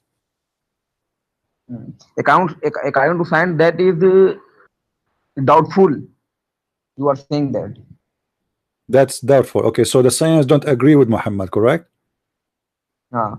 Muhammad knows everything. God Muhammad is not saying anything without Allah said. Correct. So Allah he told him that. Thank you. So Allah told him that the sun goes every day in the morning and go all the way, travel, i.e. from the east to the west. But this is scientifically very false. So don't you think Muhammad here is lying? According to hadith, yeah, according to Quran, according to hadith and according to Quran, Prophet is not saying anything to own. What? I know. I got that from you. Okay, I understand. Yeah. Nothing from his own. I know. So now Muhammad he claimed that this is coming from his God, but this is mean Allah is a false God. For this is a false statement. Yes. So Allah is false. Allah is the creator. You see, my friend, how Allah is the creator, but yet he think wrongly that the sun goes every day from the east to the west. How he can be the creator, but you do not know a simple thing. Sun goes everywhere. Sun, cause the earth rounded. Okay, so you are saying the sun goes every day in the morning from the east to the west around the earth. You believe in that? Around the earth. That is the correct sentence. What you doubt? Well, because this is not the science don't agree with this. The science believe this is stupid. The science doesn't believe in that. The day and the night, my friend, the day and the night happen because the earth is going around itself, not because the sun is moving from the east to the west. Yeah. So how Muhammad he says such a statement? How Muhammad makes such a mistake? As you see here, he said that the sun, he said it goes, i.e. the one is talking is Muhammad, travel till it's prostrate itself underneath the throne and takes permission to rise again. So Muhammad, he believed it is the sun who goes, and the sun is the You are one is it, saying, and the sun is the yeah. one traveling. But this is absolutely false.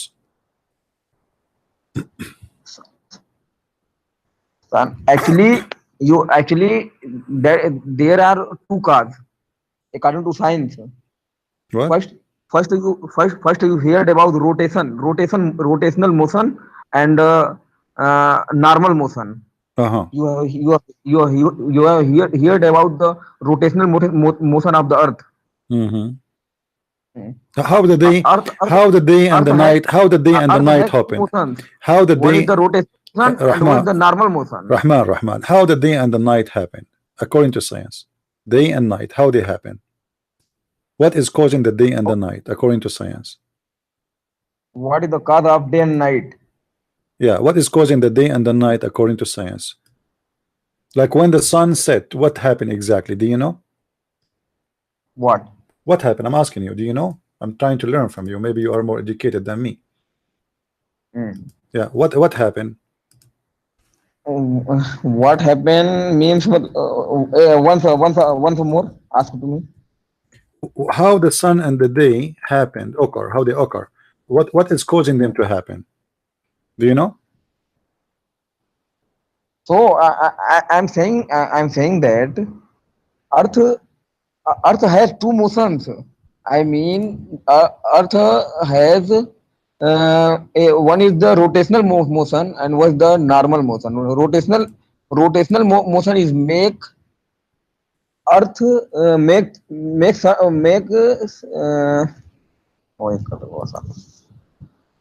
hello. Yeah, I hear you. Yeah. So you understand about the rotational motion meaning? Yeah, and what make the day and the night happen? My question is very simple.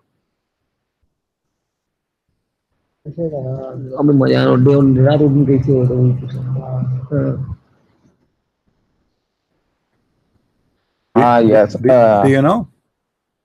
Yes. I heard your question. Yeah. I'm trying to give you answer. I'm thinking about that. Okay.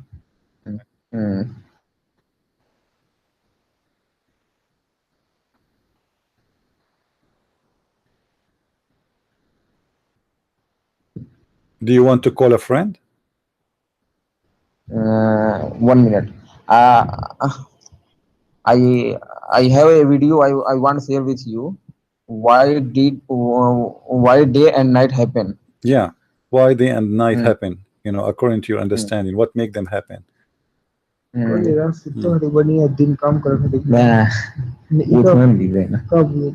is the reason behind day and night? Why day happen? Why night happen? This is not a question.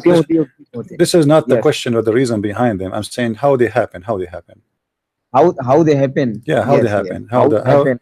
How the Day day and and the night. Like ऐसे दिन और रात कैसे होते हैं? yeah, why we have day and why we have night? What happened exactly? Yes. YouTube हमारा मुंह बताइए. Okay, yes, I'm giving your answer. Now wait 1 minute. All right. Well, call me after a few minutes. Go and look for the answer and call me when you are ready. All right. What? Just give me a call. Give me a call when you get the answer. You know, this is the example of the Muslims who believe in Islam. I mean, this is a very simple knowledge, but yet the Muslims, they have no idea what they talk about. What rotation and rotation. The Quran is saying clearly there's no rotation, first of all, and Muhammad is saying clearly that the reason for that, the sun itself, it goes. If we go right now to Google Earth, let us switch to Google Earth. All right, this is Google Earth, and I'm going to show you the situation right now of the Earth. As you see, this is the Earth, darkness, and the other part, which is USA, South America, etc. Right now here for me, it's the daytime still. The sun, So Muhammad's explanation that the sun goes every day is a fiction explanation. And as we heard Mr. Rahman, he said everything Muhammad is saying is not from his own. This is coming from God. Muhammad is fabricating news for us, fabricating answers, because there's no way God will say such a thing. Right? So according to Muhammad, wake up in the morning here, and then the sun goes travel to the west. This is the west, and here there is the throne of Allah, the chair of Allah, and the sun sit down underneath of the throne, and then the sun asks Allah for permission, and the sun permission, and the sun goes again from the east, but did not explain to us how this will happen. How is going to go and appear in the east again? So because Muhammad is just copying from the legions of people before, exactly happen every day. The sun is moving, but the fact this has nothing to do with the sun is moving. The sun did not even set. The sunset is a figure of like speech figure. It's not real. We say the sunset, but the fact there's no setting, there's no sun setting. That's the illusion of the eye. It's but it's accepted by us even now. There's no sun is setting.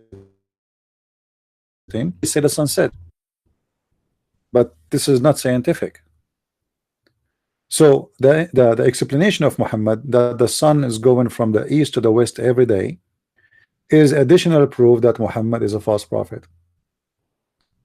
How Muhammad makes such a mistake? And remember, Rahman, we heard him saying that everything the prophet he say is not from his own, it's from Allah. All right, now if you look with me here in the screen, this is the sun. All right, the sun is here. This is why this part of the earth from here is facing the sun and it is still sunny, but this part here on the other side here is dark because it's not facing the sun. So it's a very simple logic, simple science. It's not like a mystery or something huge to understand. But at that time, the time of Muhammad, people are ignorant, and Muhammad showing his ignorance. However, I am not blaming Muhammad for being ignorant at that time. Maybe if I was exist in his time, I will understand it the same way too, trying to figure out how this happened. But this is not the point. The point is Muhammad, he claimed that he is getting his information from the Creator. Not discussing Muhammad being wrong in science, because I can be wrong in science too, even today.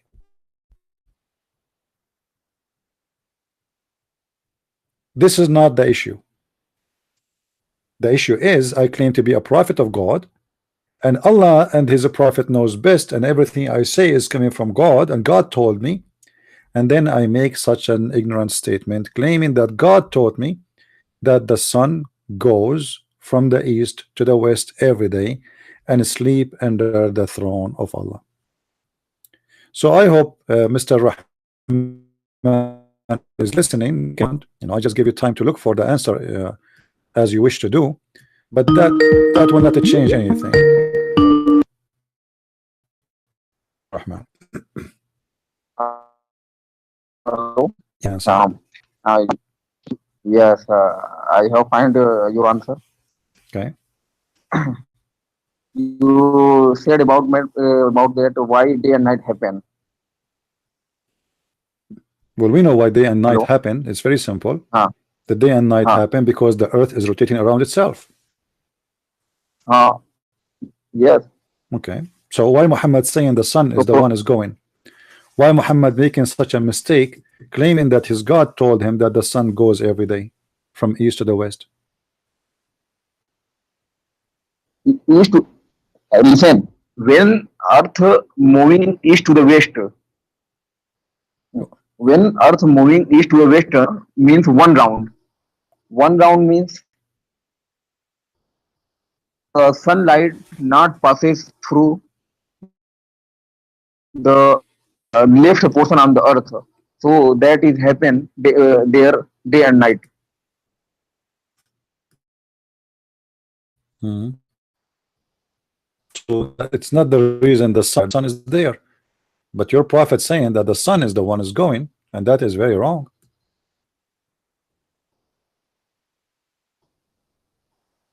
How it's a mistake. Claim that he getting the knowledge from Allah. So you are saying Muhammad did mistake. Absolutely, not only Muhammad, Allah himself he made a mistake. Allah himself he made a mistake, because remember, you are the one who told me that Muhammad, you don't speak of his own, he speak from God, right?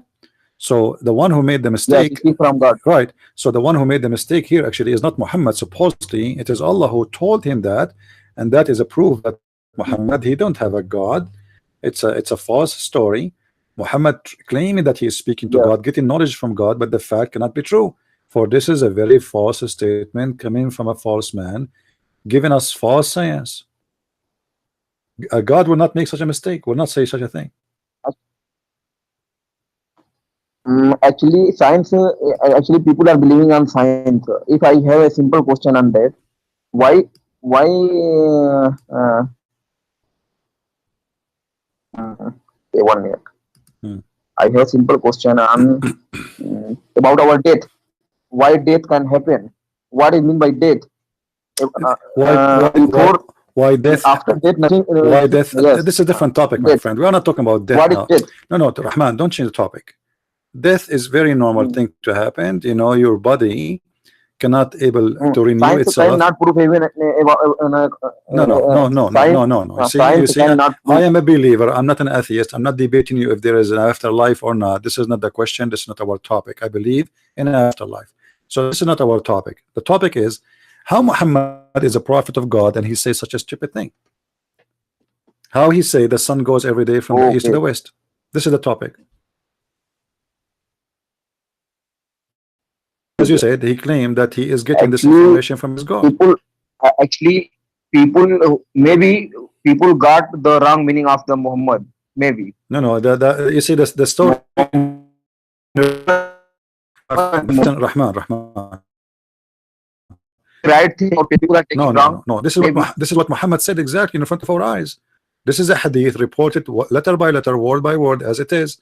So it is not you getting it wrong. Talking by which hadith? Huh? Yeah. Quran. Yeah. This is Sahih al-Bukhari in the front of your eyes. And even Muhammad hadith number 3. My friend, and not only that, Muhammad is quoting the Quran. He says this is the explanation for chapter 36 verse number. I have it in the screen. Chapter? Hadith is explaining a chapter in the Quran, chapter 36 verse number 38. So this is obviously is coming supposedly the statement of Allah. Look what he said here, and that is the interpretation of the statement of Allah, and the sun runs to its fixed course from term of decree. So Muhammad for the Quran.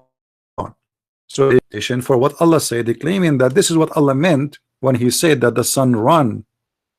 He mean that the sun run every day from the east to the west, and this is why the sun goes and set.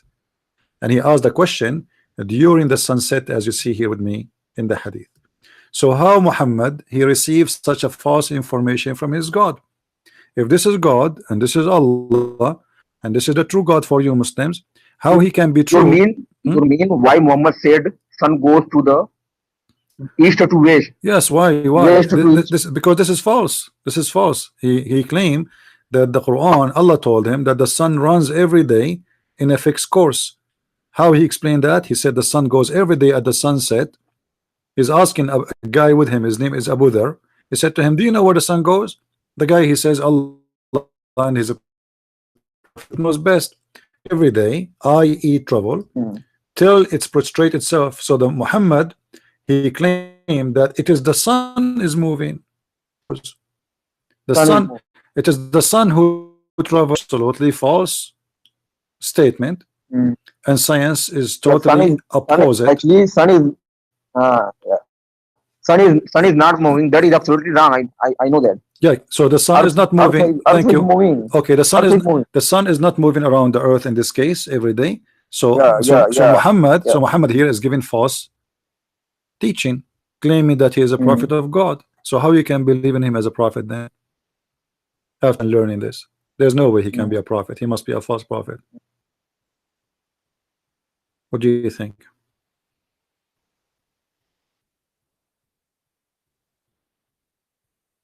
I invite you, my friend Rahman, to denounce Islam right now and to leave Islam. Obviously, this is cannot be a prophet of God.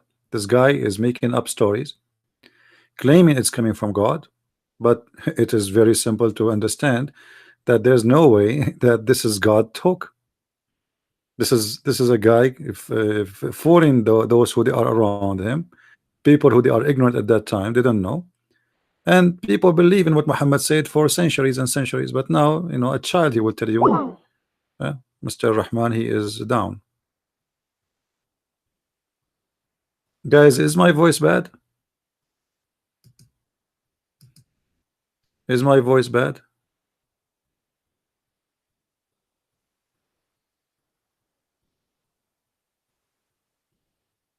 Do I have a good voice?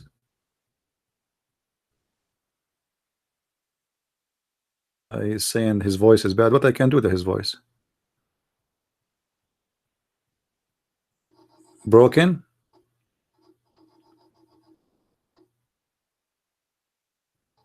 Ah, okay. Well, maybe the internet is not good speed enough. Let us see what we can do. Let us close Google Earth. Many applications are running. So anyway, I invite you, Mr. Rahman, to call me back and to denounce Muhammad, and I invite you to believe in the Messiah. Muhammad, obviously, he is making fun of you, lying to you, claiming to be a prophet of God who earned knowledge from God. Hello? Hello. Yes. Hello, brother. How are you? We are live on I air. just want to ask a question. Yes. If Muslims are true or right, why are they hiding? Well, you know, put yourself in their shoes. I mean, it's not easy to be a Muslim, and those questions are being asked. If I am a Muslim, I will hide too. Sure. You know, Like the other guy, Indian guy you were talking to, he went away and he hid when you say denounce Islam. yeah. You know, somebody saying I have to provide Mr. Rahman more evidence to make him leave Islam. That's not true, because if I am a liar in once, I am not a prophet no more. That's it. Correct? If I prove Yeah, a person correct. that this person is lying about him receiving knowledge from God, and then we discover that this story is false, I do not need more reference. However, we have English, you know, who care? I mean, I'm just showing him an example. Actually, he called me, we were talking about as an example of Muslims sharing knowledge of God with knowledge of man. It was not the topic Yeah. really to speak about the sun sitting as wrong, but he called me during that time, and this is why I asked him this question. However, we have tons of proofs that Muhammad is a false prophet, but one of them is enough.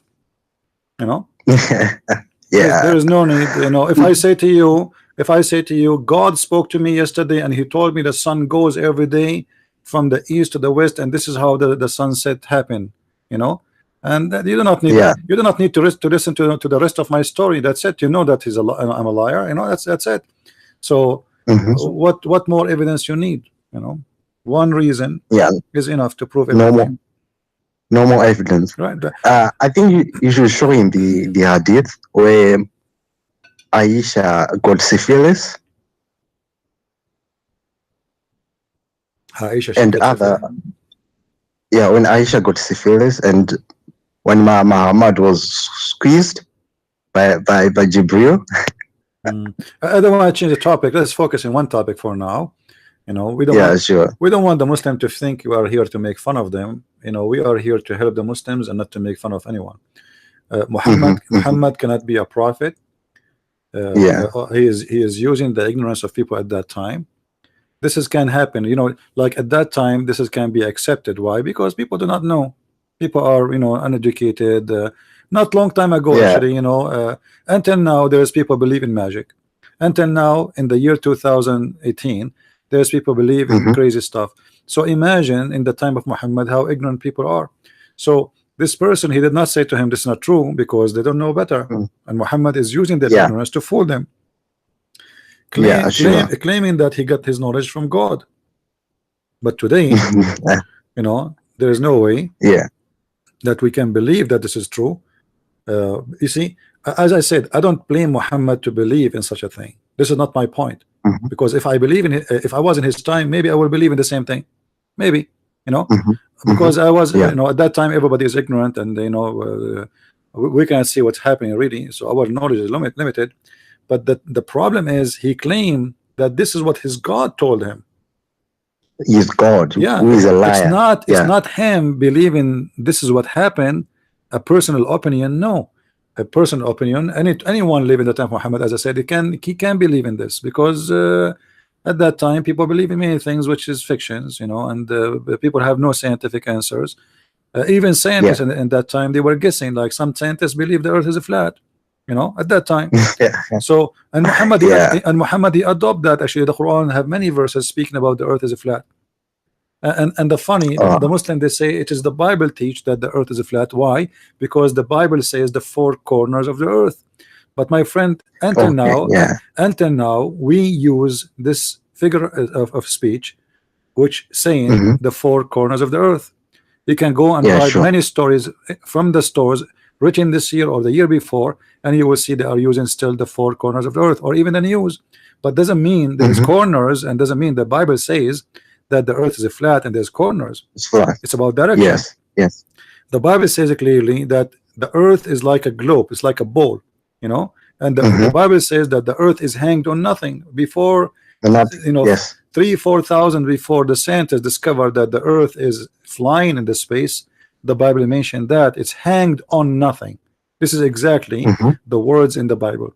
So if a prophet, he mentioned that, and he said his God told him that, then this is a guy, he is telling the truth, his God, because there's no way a human being, he will know that the earth is hanged on nothing, you know. That is true. For thousands of years, people, they believe in fictions. Like, as an example, there is a whale, his name is Noon, and this Noon is carried by a bull, and this is religions was very well known and famous, and this is exactly what Muhammad he believed in. The Quran even speak about it, Noon, you know. Noon wal Quran wa ma yasturun. We go to the interpretation, we find that Noon is a whale who carried the earth in its back.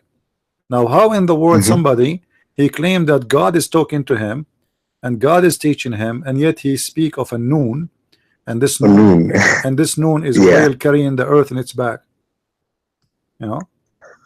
But the other thing is that Jews during that time, they did not accept Muhammad as a prophet. That's the best thing, because they knew he was lying. Well, it's not only the Jews, even the Arab did not accept him. You know, the Arab they told Muhammad many times, all the things you say to us, it's a fairy tale stories of the people before us. You know, it's the fabulous stories. So if we search for the word asatir in the Quran, we will find that this word, which means legions or fairy tale, it's mentioned many times in the Quran. And the one who said that to him, not the Jews, it was the Arab, you know. And they keep saying to him, and they keep saying to him, وَإِنْ هَذَا إِلَّا أَسَاطِيرُ الْأَوَّلِينَ. This is nothing but the fabulous of fairy tale stories of people before us. Chapter 6 verse 25, chapter 8 verse number 31, chapter 16 verse number 24, chapter 23 verse number 83. So imagine how many times. Chapter 25 verse number 5, it's all over the Quran. 27, 68, you know, chapters 46, 17. As you see, it's all over the Quran. They keep saying to Muhammad, this is the fairy tale stories of the fabulous, we don't believe in them. So even the Arab at that time, they did not believe in in the Quran and the statement of the Quran. And the Muslim, they say the Arab at that time, they could not make Quran like this. How they will make Quran like this if they are just saying to him, as you see, this is stupid. You know, like it's very funny, the logic of the Muslims. Okay, how come the Arab did not make Quran like this? How they will make Quran like this if they are saying to him, this is stupid, man? Especially the story of flying on a donkey to heaven. It's a fairy tale. It's nothing. Everything. You see, the Arab here speaking in general about all the Quran, that it's a stupid book. It's just nothing but the fact. This is the Muslim translation. You see, so how they will make a Quran like it if they are saying to you what you say is stupid? It's a fairy tale stories of people before us. So imagine I come to you and say, oh, I'm going to write something here, and I challenge you to make something like this, and you listen to me and say, this is stupid, man, get lost. This is stupid. And they are talking about what? They are talking about the stories he come with. And one of those stories is the sun going and sleeping under the throne, and the whale is coming the earth. You know, there's a whale, his name is Noon, and Allah, he created a tablet and he wrote all his information there. I mean, why God need a tablet? Is that Samsung Galaxy 8 or 10? I don't know how many tablets did Moses carry. No. You see, I have no problem with Moses carrying a tablet. He's a human being at the end of the day, and he wrote things.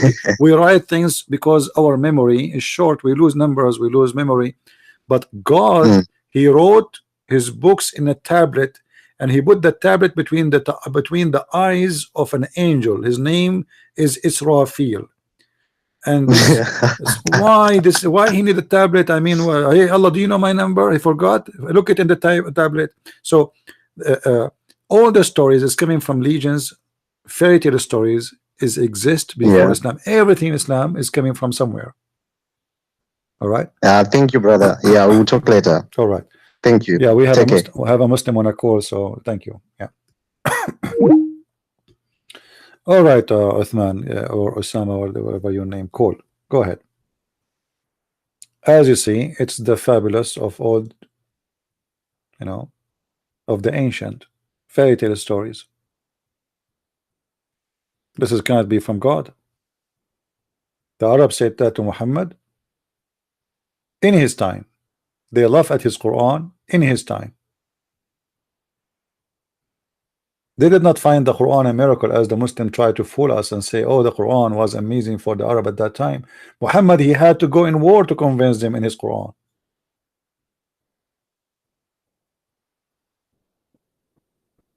And one of the funny things, the Muslim, they say the Quran is a miracle or full of miracles, that the Quran itself says that Allah refrained from sending miracles. How the Quran says Allah refrained from sending miracle, but the Quran itself is a miracle? It's like, imagine saying, the word I will say to you, it's a miracle, and then the word I say I refrain from making miracles. That is stupid.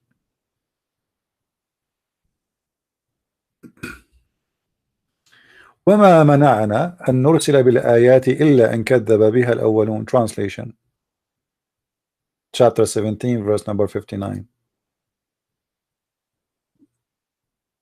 Read with me carefully. And we refrain from sending signs. We refrain from what? From sending signs. Okay, how the Quran is a miracle and Allah announced already that he refrained. I mean, who is the crazy here? Imagine I say to you, I refrain from taking selfie, and then I say to you, I will prove it to you in the coming selfie. All right, Osman, how are you? Hello. Yes, I hear you. Go ahead. Yes. What do you have? Do you have an answer? Can you ask me a question again? Do you have an answer why Muhammad was wrong? Actually, that question I was skip that. So ask me a different question if you have doubt then. All right. As you see in front of us in the Quran, It says that Allah he refrained from sending miracles. This is a chapter 17 verse number 59.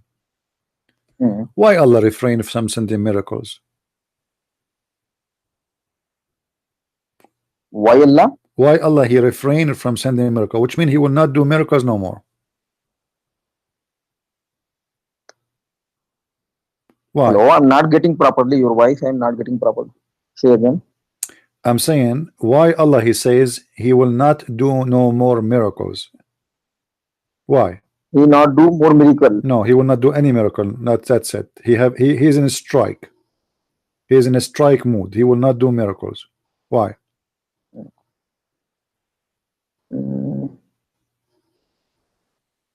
Why Allah did not do a strike during Jesus' time, not Musa's time, all the prophets before Muhammad? Why only when Muhammad come Allah will not do miracles?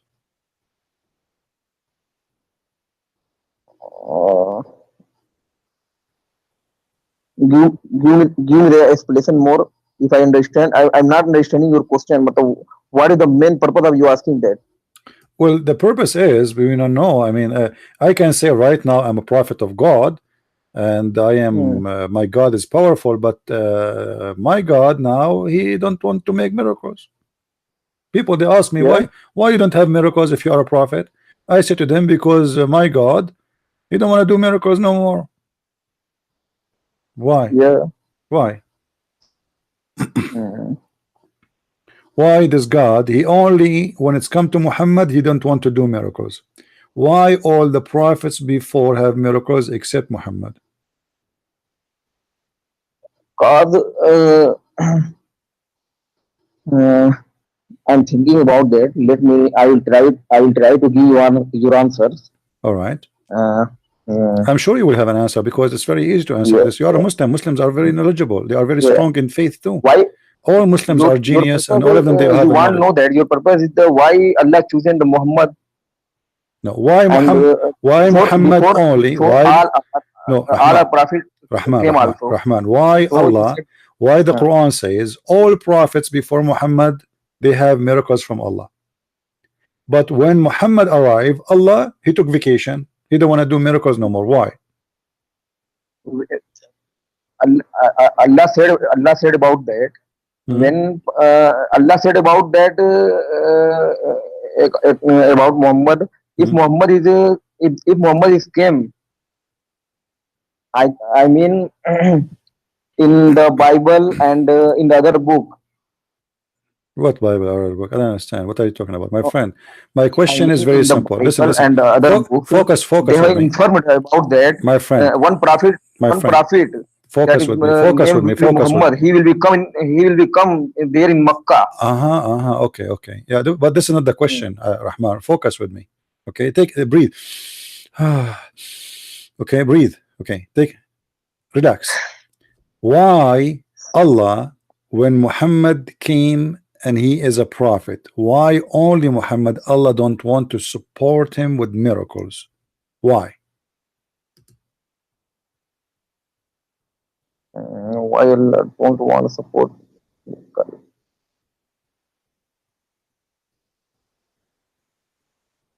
1 minute. I will. I can skip this question. Well, if we keep skipping questions, I mean, we will never answer any question. You are the one who asked me to change the question, the one before it, right? So we have to go. No. Yeah. What was? If we keep skipping if questions. If I know answer, then I will give. I will try to give you answer. But this is too complicated for me, so I'm thinking about that. I will. Well, I think my friend, all my questions are complicated for you. I mean, if I keep skipping, this is very simple. Why Muhammad don't have miracles and why Allah he don't want? Why? I mean, this is very simple. Where's your friend there? He can help you. Your friend is there? My friends are sleeping here. So what do you think? Why Muhammad, his God, he don't want to give him any miracle? What happened? Allah is out of them? The box is empty? Why? Why Isa he have tons and tons of miracles? Why Moses he split the ocean? Why all the prophets, even the Quran speak about funny miracles like the rock who gave birth to a camel and she is pregnant? I mean, why? Why all those miracles happen to all prophets before Muhammad, but when it's come to Muhammad, Muhammad have none? What happened? Muhammad Have none. There's none. It says the Quran, Allah, He refrained to give him miracles. He gave him none. Allah did not give Muhammad any miracle. That's what the Quran is saying. What happened?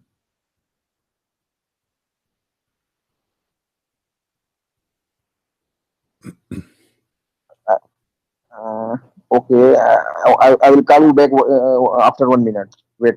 Okay, no problem. We will take a commercial break until Mr. Uthman he come to us back with the answer. So let us think about it this way.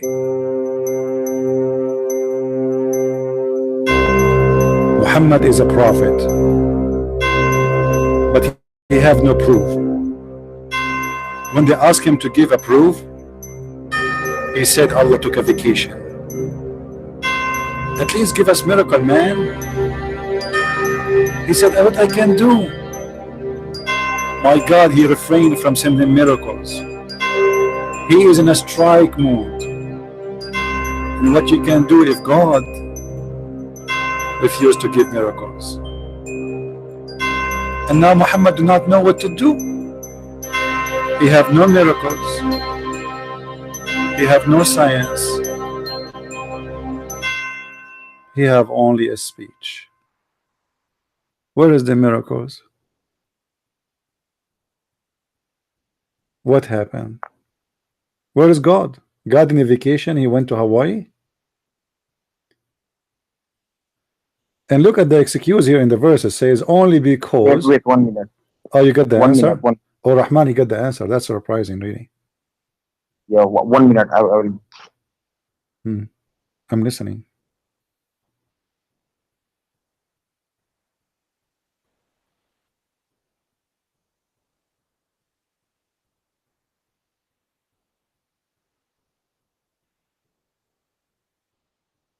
Somebody is saying, what about splitting the moon? No, the Quran does not say Muhammad split the moon. The Quran says that the moon is split. That's it. Nobody knows who split the moon. You see, actually, it's funny that people don't even read the text. That Quran, Muhammad is quoting, he is copying a poetry made by an Arab person whose name is Imr al-Qais, who said that the moon split, and he's talking about his girlfriend when she appeared at night. So when she come, it's like the moon is split, you know, because supposedly she is very white. The Arab, they love white women. They don't like dark-skinned women. So he is making a poetry about this woman who is so beautiful because she is so white, and as if it is the moon is split, and Muhammad copied it and put it in the Quran. But even that verse does not say that Muhammad split the moon or Allah split the moon. It just said the moon is split and the judgment day is near. And actually that statement in the chapter of the moon another proof that Muhammad is a false prophet, because Muhammad there, by copying the poetry and making it a religious statement, he just gave us a false prophecy that the judgment day is very near. But that never happened. Where is the judgment day? Here we go. The moon did not split, and there's no judgment day is near.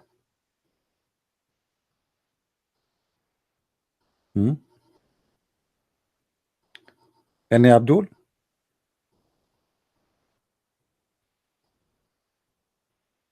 Hello? Are you there, Rahman?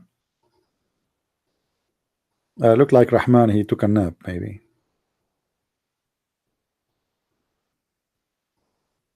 Rahman, are you there? Hello? Yes, Rahman. What happened? What happened? Where do you go? Yes. Yeah. What happened? You are asking that. Yeah. So why Allah he refused to give miracles to Muhammad? Why has God stopped the sign of miracles? Yeah. Why Muhammad don't have miracle? Why? Tell us why. Why I'm giving you trying to give you an answer. In the name of Allah, we praise Him, seek His help, and ask for His forgiveness. Whoever Allah guides, none can misguide, and whoever He allowed to fall astray, none can guide him. All right. We bear witness that there is no one, no ideal, no person, no grave, no prophet, no imam, no guide, nobody worthy of worship but Allah alone and we have witnessed that Muhammad Rahman, hold on, Rahman. was servant and the kitab his messenger. Rahman, what does have to do with my question, man? Are you going to give me a story, a figure of speech? Why Muhammad don't have a miracle? Take a bus and go around and tell me a speech. I want the answer. I don't want a speech. Why Muhammad don't have miracles? What do you mean we bear witness? You bear witness for what? You bear witness there's no miracles. Are you bearing witness that there's Muhammad have no miracles? And this is your answer? I let you go and check and give me the answer to come back and tell me what is the answer why Muhammad don't have miracles, and you came to give me a speech that we bear witness that Muhammad is a prophet. Why Muhammad don't have miracle? Yes, why Muhammad don't have miracles? The Quran says that. The Quran chapter 17 verse number 59. How many times I need to repeat? Why Muhammad, Allah did not give him miracle? This is what the Quran is saying. Allah, not me. He is saying I refrain from sending sign to who? To Muhammad. So what do you mean I bear witness that Muhammad is a prophet and Allah is God, blah blah blah? What does that mean? The question is have nothing to do with your answer. Why Muhammad, his God, did not give him miracles? Why?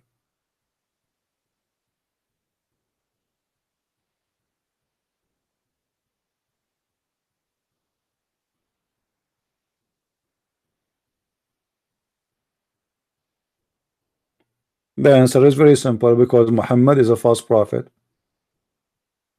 His God does not exist. Hello. Yeah, I hear you. Why Muhammad, his God saying I will not give Muhammad miracle? Why Muhammad don't have miracles? Yes, why? The Quran saying that, not me. The Quran. This is not my. The Quran saying that Allah did not give Muhammad miracles. The question is why? No, Allah has given a lot of miracles. Where? To Muhammad. Where? When? Show me where. Moon. You can see the moon. With the moon? That doesn't say that. Muhammad no, in the Makkah people said no, my friend. About the miracle. My friend Rahman. Muhammad divided the moon my friend in two parts. Rahman. Even the Quran says it clearly that there is no miracle there. Or what the Quran is saying that the moon is split and the judgment day is near. It did not say that Muhammad split it or Allah split it. So what are you talking about? And here we go. If that miracle is a true miracle, this is mean that this verse is a contradiction, because Allah listen. Okay, are you saying there's a contradiction in the Quran? Because the Quran saying Allah refrained from sending miracles. So if this is a miracle was given to Muhammad, and then Allah he said I refrained from sending miracle, that's mean there's a contradiction. Now first I'm asking that you are saying that Muhammad why Muhammad don't have miracles? I will tell you. Muhammad has many miracles. Muhammad has so why the Quran saying Muhammad okay, so why Muhammad are the number of supernatural occurrence which the claimed by the Islamic tradition. Okay, brother, listen. So why the Quran saying Muhammad have no miracles? If Muhammad have many miracles, why the Quran saying Allah he refrained to give Muhammad miracles? Where you got the expert thing? Where the Quran said Muhammad has no miracles? I am talking to you, Ar-Rahman, for the last 30 minutes about this, and now you are asking me where? No, chapter 17.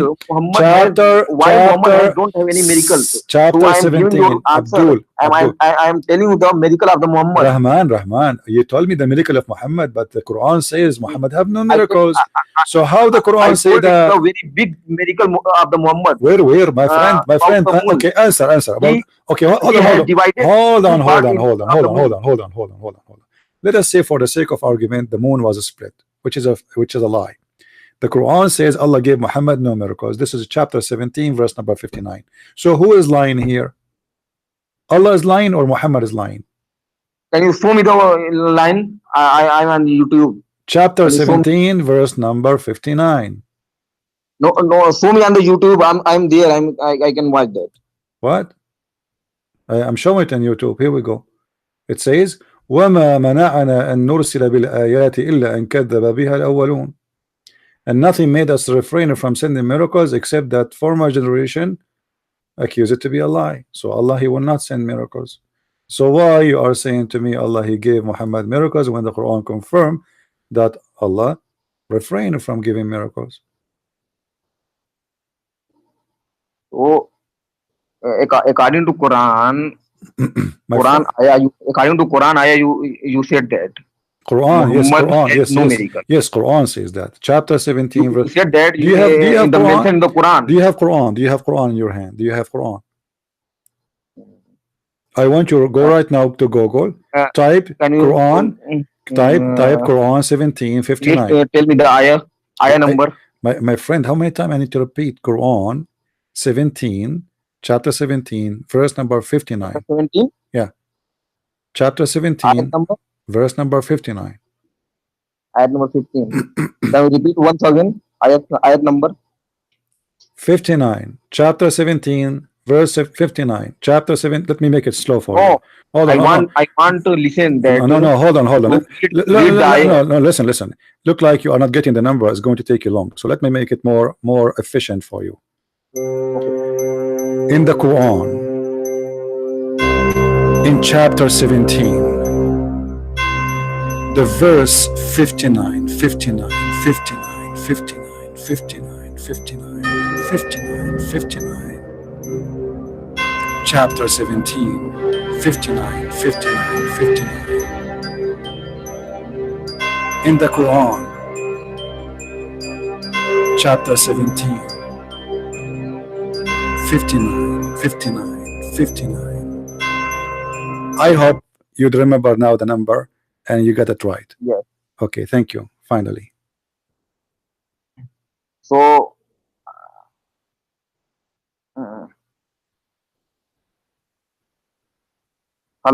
hello. Hello. It's me you are looking for, Rahman. What's happening, Rahman? Come on. What's happening, Rahman? I mean, obviously, it says in the front of you, and we refrain from sending signs. Okay, Allah, He said He refrained. So how Muhammad have miracle and Allah refrain from sending sign? There's something wrong here. One of them is lying. Either the Quran is lying or the Quran is lying. What was there in the Quran that is wrong. This is the Quran. The Quran says that. I just gave you the verse, the number, the chapter. I know that. Yeah. That is the Quran said that about. What's wrong with you, Ahmad? The Quran says that. The Quran says Allah refrain from sending miracle. That's it. You know what refrain mean? He will never send miracles. That's it. Why? Because former generation. But according to Hadith, according to Sahih Muslim, according to Bukhari, there is mentioned. Brother. Okay, so are you saying? Okay, which one? So now who is lying? Allah in the Quran or Sahih al-Bukhari? Who is lying? This is Quran. Allah is talking now. Who is the liar? Sahih al-Bukhari or the Quran?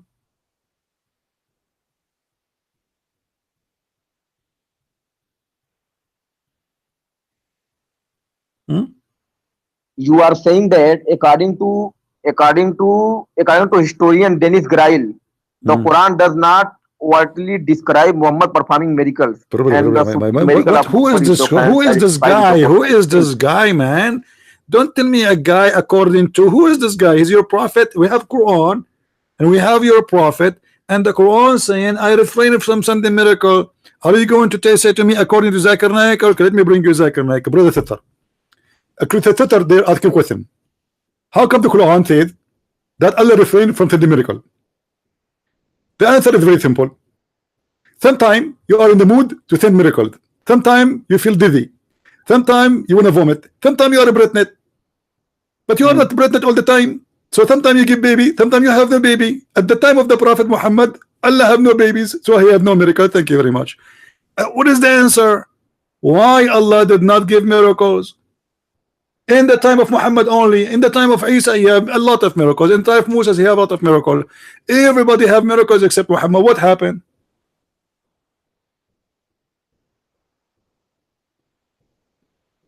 So I think hello.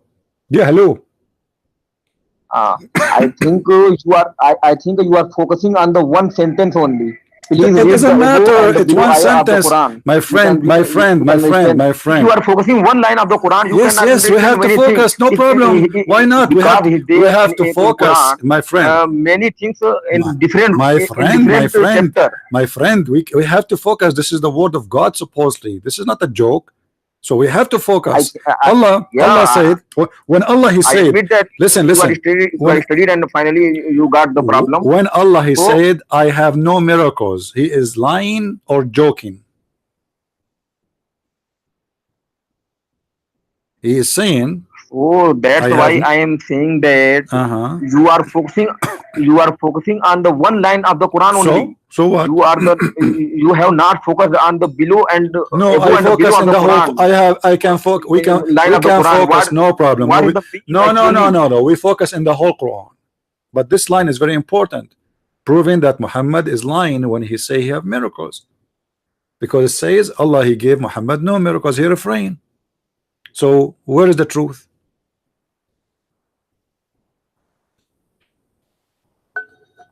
Actually, You know, in Musa. the Okay, let me ask you a question. I will Let me ask you a I question. will tell you Let me later. listen. No, He is not later, not later, not he is later. right. No, He is writing of the moon.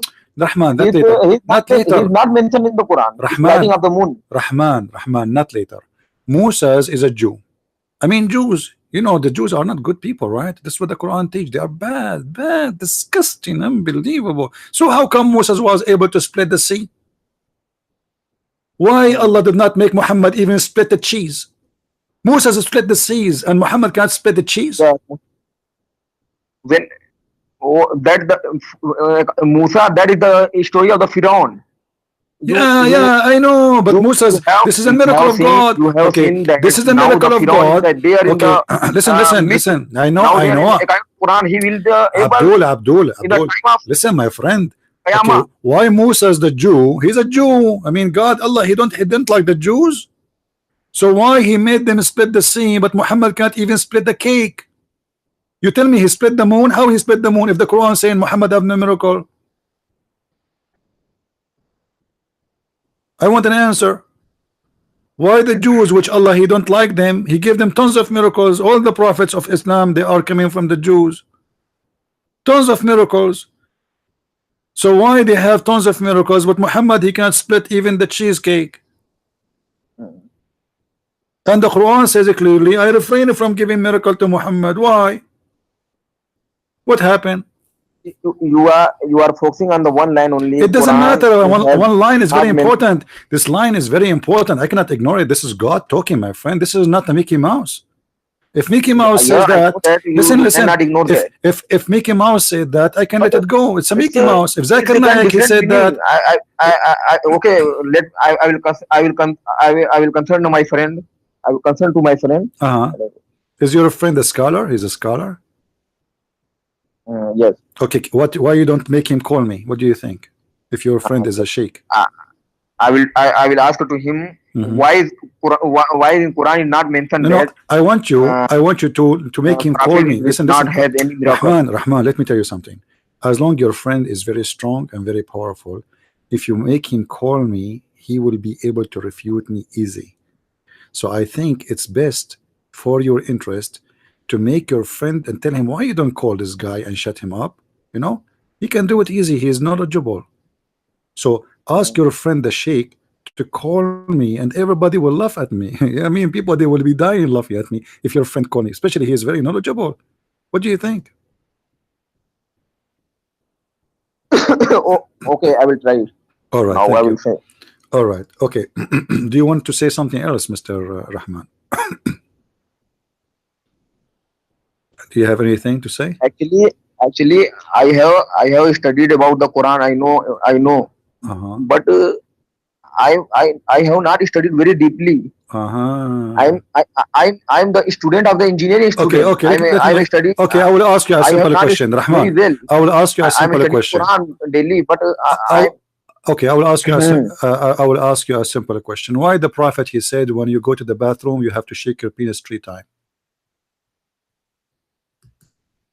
You have to shake your. Why you have to shake your penis 3 times when you go to the bathroom? If you 3 times. Yeah. Why you have? Why you have? You know, to shake your penis 3 times. Why not 4? I mean, this is simple. You do not need, I mean, to stir so much. Yes, I understand. Yeah. Why 3 times? Why 3 times? I heard that there's a guy he shake it 4 times and it fell apart. It came out because it's like made in China. Why 3 times? No, 3 times. Yeah. 1 minute. I'm thinking. 1 minute. 1 minute. I will try to give you 1 minute. Wait.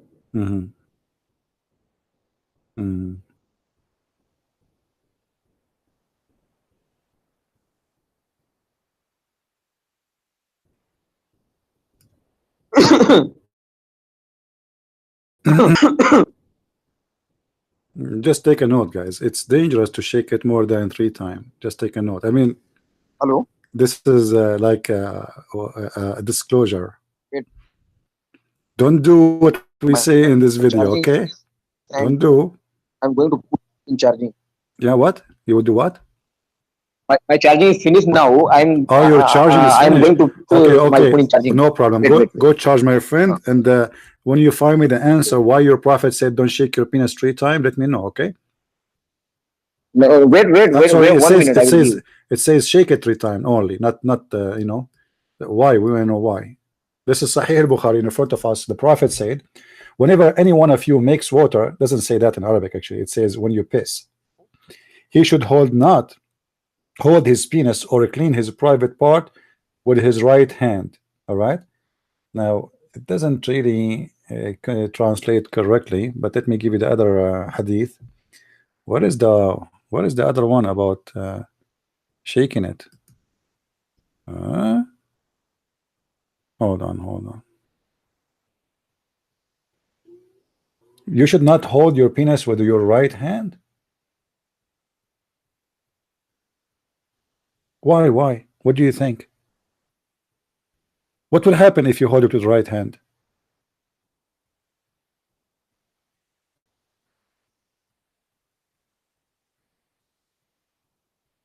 If there is any Muslim around? So now we have 2 stories. One about shaking the hands, shaking the penis 3 times, and the one you cannot hold your penis with the right hand. What would happen, you think, if you hold it with the right hand?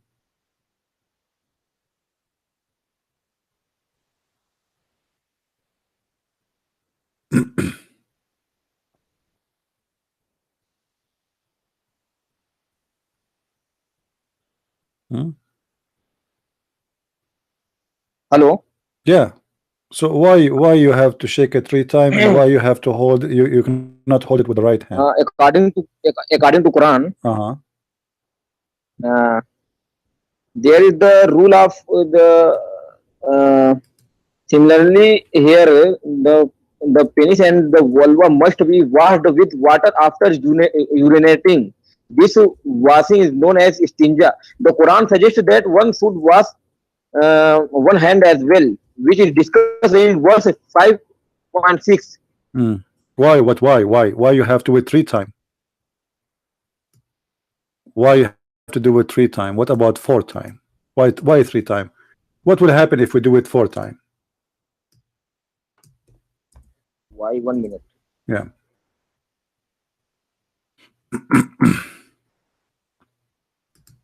Because some people here, they are worried if they do it like 4 times or 5 times. If there is a risk.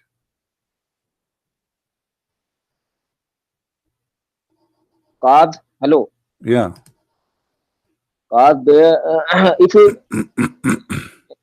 there is the little urine come out from the penis, so that's why. But why 3 times? I mean, do it 4 times. Why 3 times? Why 3 times is perfect? What about 4?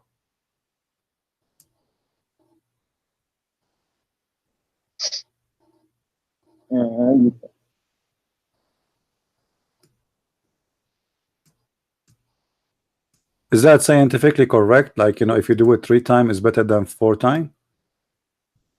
Or No, that is not. If you compare to wazu, if you compare to wazu, you understand wazu. Yeah, wudu. But no, this is about. Wudu, No, my friend, this is not about wudu. This is not about. This is not about. Prophet said. This is not about wudu. This is. Yes, it's not about. I'm giving an example. By the way, this hadith is weak. Do you know that?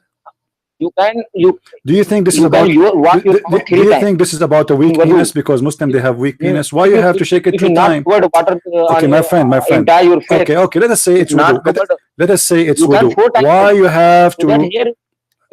Rahman. Why? Yes. Rahman, why you have to shake it 3 times? This is the question. I don't care why. How, you know? I mean, what the purpose at the end?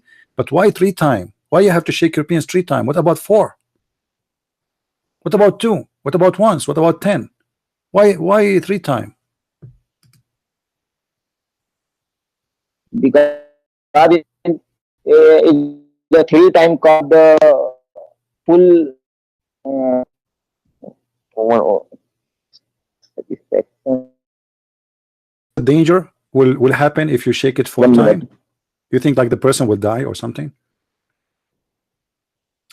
I heard that there's a No, it's not danger. and you said that if a person he shake his penis 4 times, the penis will break pieces. I don't know. That is the wrong. So why 3 times? What the purpose of 3 times? What is this about? You know, Muhammad, he said you have to clean your ass. You have to clean your ass. Listen.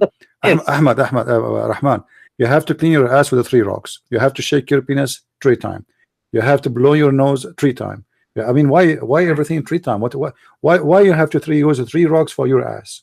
What about 4? We'll make it cleaner. If you go in the deep, Rasul, a prophet said that even and about that even and odd. Odd is the sunnah. Odd is the sunnah. Sunnah. Three means is the sunnah. Yeah, but why 3 times? I didn't understand. This is sunnah. Sunnah is just the practice of Muhammad. This is what sunnah mean. So why he practiced that? Why he shake his penis 3 times? Why Muhammad and why Muhammad is telling you that? I mean, what happened to you? Did you shake your penis 3 times last time? When you went to the bathroom, did you shake your penis 3 times? What will happen if you do it 4 times? Did you try it 4 times? Like, do Allah accept you as a Muslim if you do it 3? If you satisfied, you have cleaned. Okay, no, okay. If you do it 4 times, you have all right, Rahmat. If you do it 4 times, you have not certified that you have right. You have okay. washed it 3 times. Hold on.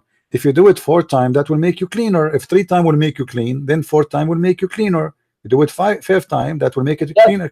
I mean, whenever you satisfied, you can do it. So why not? You can leave it. No, why 3 times? Why not 5? Why not 6? Why not 7? Why 3 times? Why you have to clean your ass with 3 rocks? What about 4 rocks? I'm saying that 3 is the sunnah. 3 is the sunnah. Everything. I know, but why? Wash your mouth 3 times. Wash your hand 3 times. I know that this is what Muhammad did. You are repeating yourself. You told me that. You keep saying this is sunnah. This is sunnah. Sunnah mean nothing except that Muhammad he did that. But why? Why he wanna clean his ass with the 3 rocks? That is the point. Why? Muhammad did that. Why? But why? Not only he did, he told you to do that. Why? Yes. He told him. Right. So why 3 times? Why he insists with the 3 times? What is the connection between 3 rocks and the cleaning the anus of a man or a woman? Why 3 times? What about 4? If you do it 4 or 5, there's no way your anus will be clean after you do poo-poo with 3 rocks. I mean, that would be disgusting.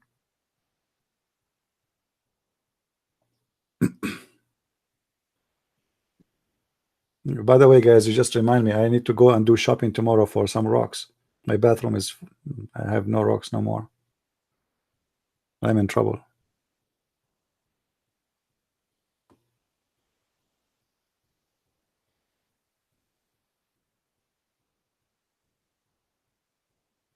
So you do not know, right?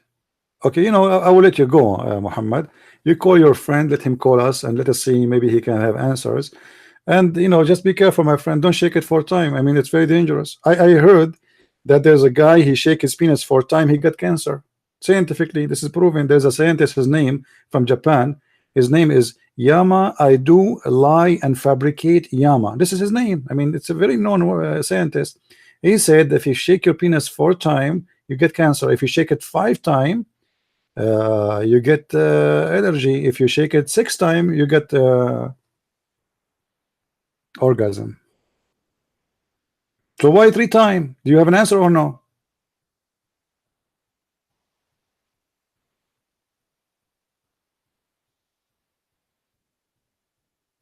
All right, look like Rahman need to do some search. He will call his scholar and he will get the answer for us very soon. Thank you, Rahman, for calling. Let me know. I mean, as you see, those Muslims, this guy is a victim of this cult. I mean, he do not know what this Islam is about. He have no idea. Why nobody care? Muhammad said, Muhammad did. The Prophet, he said, the Prophet did. But why he did and why he, what for, and nobody want to discuss. The Prophet said the sun set in the murky water. Why he said that? You know, that's stupid. Nobody knows. Allah knows best. And Allah and Muhammad. Do we have any other Muslim he would like to call us live on air? He will take a challenge and challenge Christian Prince. And don't forget, you know, I'm not going to ask you about shaking the penis no more.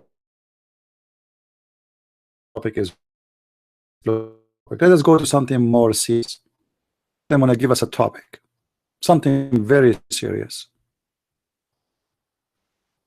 Huh? Anyone?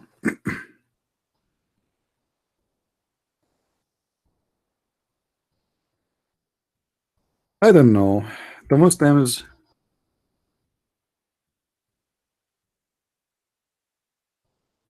somebody can even believe to be a Muslim for a second. I mean, this religion is really crazy. Crazy, madness, stupidity, everything, you name it. And yet they make, you know, websites saying to us that the Quran is full of miracles. You're right.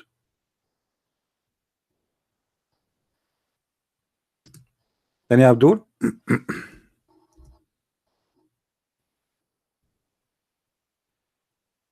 Who's a Muslim want to help Mr. Rahman?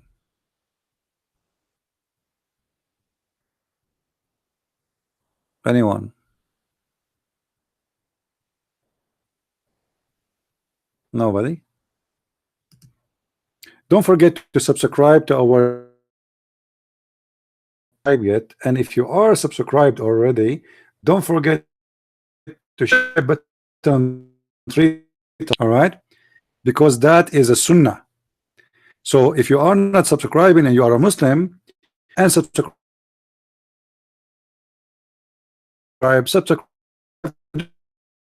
otherwise not halal. And just to remind you, you have to do it 3 times. Do you know that the Prophet, when he go inside the house, he say assalamu alaikum 3 times?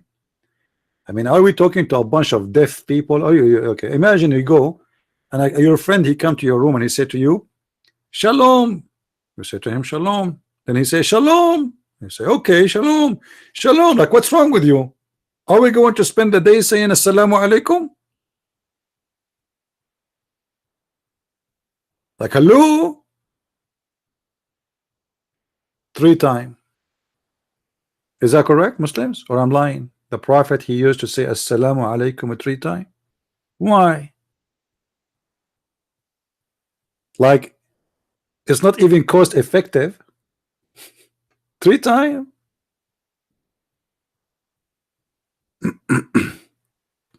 No, though, the Muslims number is shrinking. What, 1.7 and 2 billion soon? All those numbers are fake, my friend. Just give people freedom and you will see no Muslims left in Islamic countries. You guys, you have no idea. When the Muslims, they calculate the numbers of Muslims, they count me, and they count all the Christians in the Middle East, and they count all the Christians in Africa. They count even the Christians in Russia. Anyone who is a member in the Islamic Council, they count him as a Muslim. False numbers. Don't fool yourself. Islam is dying very fast and shrinking. Now, who is going to call me? We are out of Muslims. If you like what we do, don't forget to subscribe, and so you will be informed when we are live on air. Usually every day around 4:30. Not every day, sorry. Let us say Saturday, Sunday, Friday, and during the week, you know. I don't want to have really a schedule, but most of the week we will have broadcast around 4:30, except maybe Sunday sometime I might do it earlier, so people who live in different, you know, locations, Zoom, you know, Zoom time, they can join us. But anyway, you can don't forget to subscribe and share with your friends. And if you have young ones, let them, you know, join us, because you see the Muslim, they target your young children's, try to fool them about the amazing Islam. And what we do here is very important, to give the flu shot so your kids will not get sick with this stupid cult. Many of the parents, They don't warn their children about this cult, and they teach them nothing because they, the parents themselves, they have no idea what Islam is about. So my friend, what we do is very important, and it's not a joke. You don't want your son one day to come back home and he's saying to you, I became a Muslim. That will be a very horrible news. So bring your children's, let them listen, let them laugh at this cult, and then they will see how stupid this religion is, and nobody can fool them ever. You know, it's just a matter of some education, nothing more. After you get educated, nobody can fool you. But when you are ignorant, anyone can sell you anything. You know, people they get let us say they screw their life because of their ignorance, not because of their knowledge. So be careful. A little bit earlier, please. All right.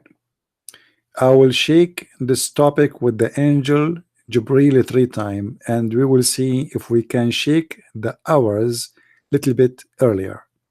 Is that good? Yeah.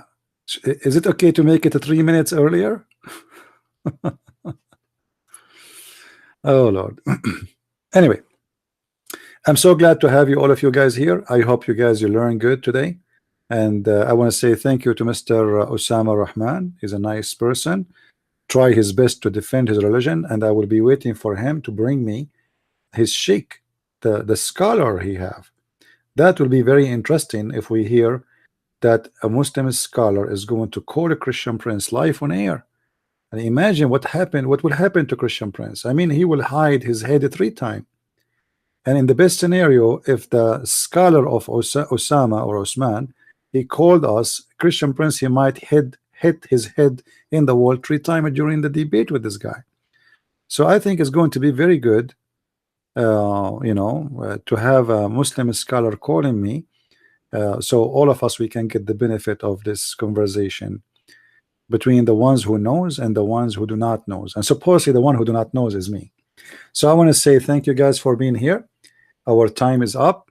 Until I see you soon, maybe tomorrow around 4:30. Stay with us, subscribe, and you will be notified as soon as we go live on air. Christ is Lord, Islam is false. I mean to that. And see you soon again. Bye-bye.